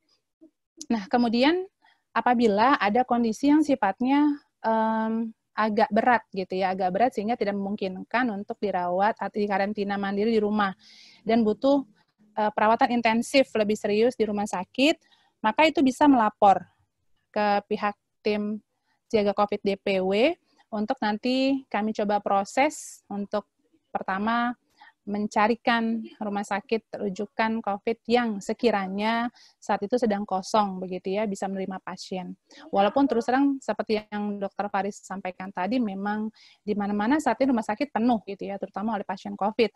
Jadi yang paling efektif adalah mencegah agar diri kita dan keluarga kita tidak terinfeksi dengan virus COVID-19 gitu ya. Sebenarnya banyak cara-cara yang sederhana yang bisa kita lakukan, yang tadi sudah Dr. Faris sampaikan gitu ya, termasuk 3 advice. Yang pertama adalah jangan lepas masker, jangan lepas masker, jangan lepas masker. Dan itu yang banyak terjadi di sekitar kita karena orang sudah mulai kebablasan gitu ya, era new normal, aktivitas sudah mulai berjalan seperti sebelumnya, jadi seolah-olah kayak nggak ada ancaman COVID gitu, padahal ancamannya masih ada di belakang kita, mengintai siapapun gitu ya yang tidak taat dengan protokol kesehatan, karena COVID tidak memilih kepada siapa dia akan menginfeksi begitu ya. Nah, termasuk nanti juga dari tim DPW akan membantu advokasi kalau misalkan gitu ya ada kondisi-kondisi yang sifatnya kita butuh akses gitu ya lebih luas lagi untuk membantu kader kita maupun keluarganya, terutama keluarga inti ya, yang butuh perawatan lebih intensif begitu ya, atau perhatian lebih intensif terhadap kondisinya. Nanti akan dibantu oleh tim Siaga COVID DPW. Ini kurang lebih alurnya, jadi saya bacakan secara umum saja, karena kalau harus detail sepertinya akan panjang sekali ya, mengingat waktunya juga terbatas. Kemudian Oke. Nah, ini sedikit saja kami mengingatkan dari tim Siaga COVID untuk teman-teman semua kader Jakarta Barat, jangan pernah menyepelekan pemakaian masker, karena masker itu sangat efektif ya, sejauh ini sangat efektif, alhamdulillah, untuk mengurangi resiko penularan, begitu ya. Kalau kita lihat di bawah ini kan, apabila ada seseorang yang carrier pembawa virus COVID bertemu dengan orang sehat, tapi kalau dua-duanya sama-sama pakai masker dan tetap menjaga physical distancing, maka insya Allah penularannya hanya sekitar 1,5% gitu ya. Bayangkan kalau yang paling atas gambarnya, si carrier pembawa virus COVID yang nggak pakai masker, katakanlah dia OTG, dia nggak punya keluhan, ketemu orang sehat nggak pakai masker, ngobrol lama gitu ya, kemudian tanpa physical distancing apalagi gitu ya, maka tingkat penularannya itu bisa sampai 100%. Jadi jangan pernah abaikan upaya pencegahan apapun yang bisa kita lakukan, walaupun sederhana, dengan memakai masker. Ini juga sama, bagaimana cara memakai masker yang benar, jangan sampai kita menjadi menjadi lalai gitu ya, menjadi abai pemakaian masker, jadi asal-asalan gitu, asal nempel aja gitu ya, asal nyantol aja gitu. Kita lupa untuk menutupi area yang harus ditutupi seperti area hidung, mulut ya, kemudian sampai ke dagu. Jadi ini banyak terjadi soalnya di lapangan. Kalau kita lihat banyak orang yang pakai masker tapi tidak dengan penggunaan yang tepat dan benar. Nah, ini juga menggunakan masker bedah, jangan sampai terbalik posisinya, kemudian jangan sering dipegang-pegang, naik turun. Jadi pastikan ketika awal pakai tuh udah pada posisi yang mantap gitu ya, sehingga nggak perlu lagi perbaikan-perbaikan. Jadi nggak banyak menyentuh masker. Kemudian tadi ketika melepas, talinya dulu yang dilepas, bukan bagian depannya, kemudian dibuang langsung ke tempat sampah gitu ya. Dan segera setelah itu tangan yang habis menyentuh masker yang sudah dibuka tadi segera dibersihkan dengan hand sanitizer maupun mencuci tangan. Begitu. Kemudian tadi juga sama, physical distancing juga menjadi sangat penting. Nah, ini banyak bermunculan klaster-klaster baru, termasuk salah satunya klaster keluarga, karena mungkin udah mulai marak kegiatan-kegiatan silaturahim antar keluarga, ini juga perlu diwaspadai gitu ya. Jadi kadang kita ngerasa nggak enak dong kalau kumpul keluarga pakai masker. Masa sama keluarga sendiri nutup muka gitu kan, seolah-olah kita percaya gitu bahwa tidak ada yang pembawa COVID di antara keluarga kita. Sekali lagi, karena COVID tidak memilih kepada siapa dia menginfeksi, tetap kita harus kondisikan semua orang itu pembawa, supaya kita lebih berhati-hati, lebih aware, lebih waspada, karena salah satu meningkatnya penularan COVID itu karena orang udah mulai cuek, ya abai. Tahlilan, kemudian kegiatan arisan-arisan, pengajian-pengajian, saya juga sering di-share foto-foto teman-teman saya yang lain gitu ya, pengajian tanpa masker, foto-foto bareng-bareng, makan bareng-bareng di ruangan tertutup. Jadi perhatikan betul bahwa COVID ini belum berakhir, masih harus kita waspadai. Semaksimal mungkin kita harus sangat berhati-hati dalam beraktivitas, tetap mengikuti protokol kesehatan untuk COVID yang bisa kita lakukan. Ingatkan keluarga kita, orang-orang sekitar kita, dan jangan lupa untuk ini menjadi gerakan kita bersama. Jadi teman-teman kader di Jakarta Barat bisa bantu mengingatkan orang-orang di sekitar kita yang mungkin terlihat kurang memperhatikan protokol kesehatan, yang cuek, yang masih kumpul-kumpul. Paling nggak mungkin sambil bercanda, bisa diingetin gitu ya.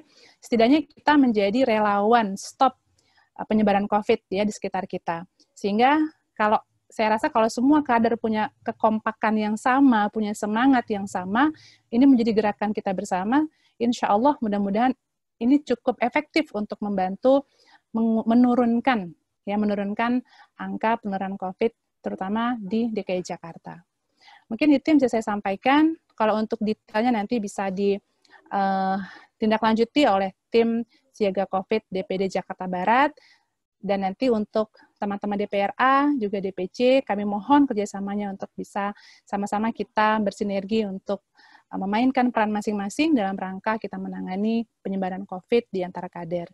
Dan untuk teman-teman lain yang mungkin nanti ada teman DPRA, DPC yang tanya-tanya, mohon kerjasamanya untuk bisa menjawab dengan objektif dan jangan diumpet-umpetin gitu ya, jangan takut, jangan malu, karena saat ini kalau kita ngerasa malu, merasa aib gitu ya dengan kondisi keluhan kita yang kayaknya kok ke COVID gitu ya, justru itu akan membahayakan diri kita dan keluarga kita, juga orang-orang sekitar kita yang kontak dengan kita.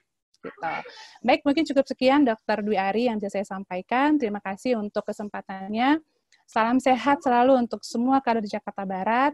Kurang lebihnya saya mohon maaf. Bila taufiq wal hidayah. Wassalamualaikum warahmatullahi wabarakatuh.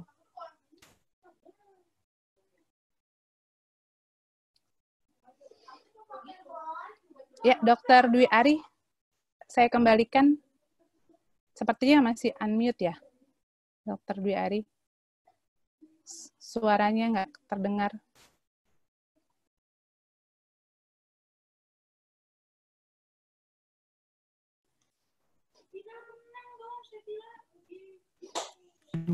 Ini mau bantuin gimana sih? Ya, Dr. Halo, Ari. Assalamualaikum. Ya, Jelas oke, ya? sudah. Oke, sekian jazakallah khair untuk Dr. Ririn. Untuk sesi tanya jawab di kali ini kayaknya kita tutup dulu karena berhubung waktu sebentar lagi dah mau habis ya. Karena batas cuma sampai jam 6. Nanti mungkin bisa di-share kali untuk tim Siaga COVID nih yang untuk Jakarta Barat. Jadi nanti bisa kalau teman-teman kader ada yang ingin bertanya terkait programnya atau butuh bantuan bagaimana terkait hal ini, bisa hubungi ke tim Siaga itu untuk Jakarta Barat. Mungkin untuk itu saja untuk materinya, untuk para pemateri, sekian jazakallahu khair apa yang telah disampaikan, dan mohon maaf teman-teman nih, semua pertanyaan nggak bisa kita jawab berhubung waktu juga dan banyak gangguan juga tadi. Insya Allah teman-teman yang udah merelakan waktu dan energinya untuk hadir di webinar kali ini, insya Allah bermanfaat dan menjadi amal baik kita. Dan ilmu ini insya Allah bisa benar-benar kita terapkan dalam keseharian kita ya. Nah, mungkin itu saja. untuk kurang lebihnya mohon maaf. Assalamualaikum warahmatullahi wabarakatuh. Anda kembalikan ke host untuk acara selanjutnya. Masih. Waalaikumsalam warahmatullahi wabarakatuh. Ya. Terima kasih Dr. Dwi Ari, cukup menghangatkan diskusi sore menjelang maghrib ini. Ya. Kalau dilihat dari partisipan awal dan menjelang materi sore hari ini, kalau ada cukup banyak ya. Kalau dilihat jumlahnya ada 189 yang berikutnya, itu pun belum terhitung yang suami istri. Karena yang suami istri itu ada laporan. Saya ikutannya berdua nih. Jadi berarti bisa kemungkinan ada di atas 200 sampai 250. Ya, alhamdulillah. Dan teman-teman semua, mungkin diskusi ini juga bisa nanti dilanjutkan dengan kegiatan diskusi yang lain. Dan sebelum ditutup acara ini ada informasi giveaway dari Ketua Satgas kita. Sekaligus mungkin mau menginformasikan hotline servisnya yang bisa dihubungi untuk tanya jawab secara pribadi atau apa gitu ya. Tapi dilihat waktunya juga. Silakan Bu Ella. Oke, terima kasih host kita yang luar biasa.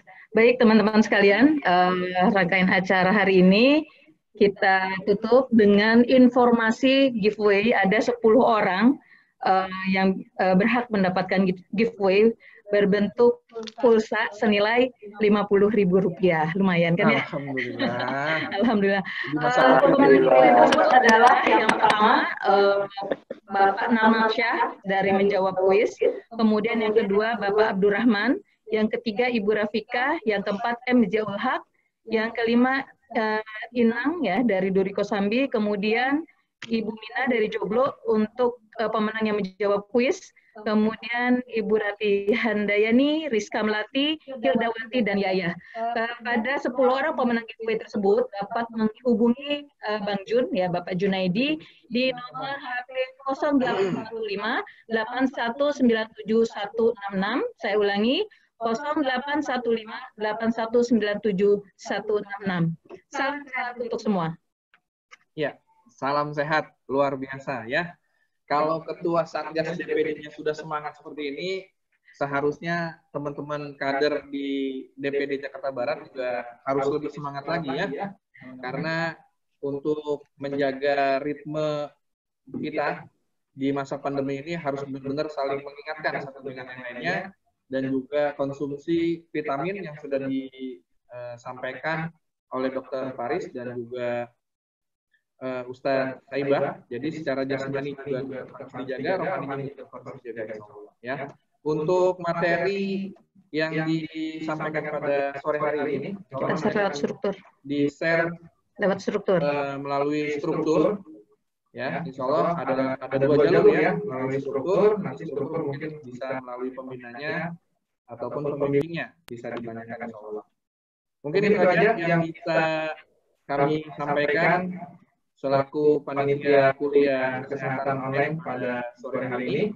Kami atas nama panitia Satgas DPD PKS Jakarta Barat, mohon maaf apabila dalam acara kuliah online hari ini ada yang kurang berkenan, karena ini juga masih perdana, dan mudah-mudahan kuliah-kuliah selanjutnya akan lebih maksimal dan akan lebih greget lagi, yang membuat kita semakin waspada dan aware kepada keluarga-keluarga kita yang terdekat.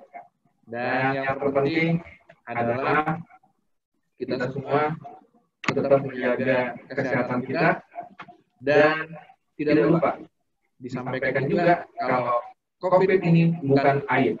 Jadi jangan pernah untuk menutupi hal-hal yang memang bisa membantu kita dalam penanganan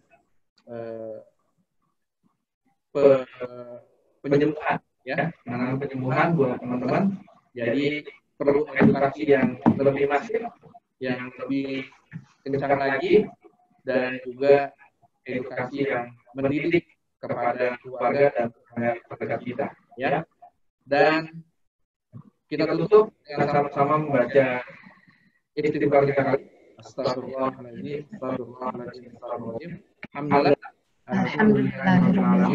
Dan doa kafaratul majelis. Subhanakallahumma wa bihamdika asyhadu an la ilaha illa anta astaghfiruka wa atubu ilaik. Salam sehat dari kami semua. Terima kasih.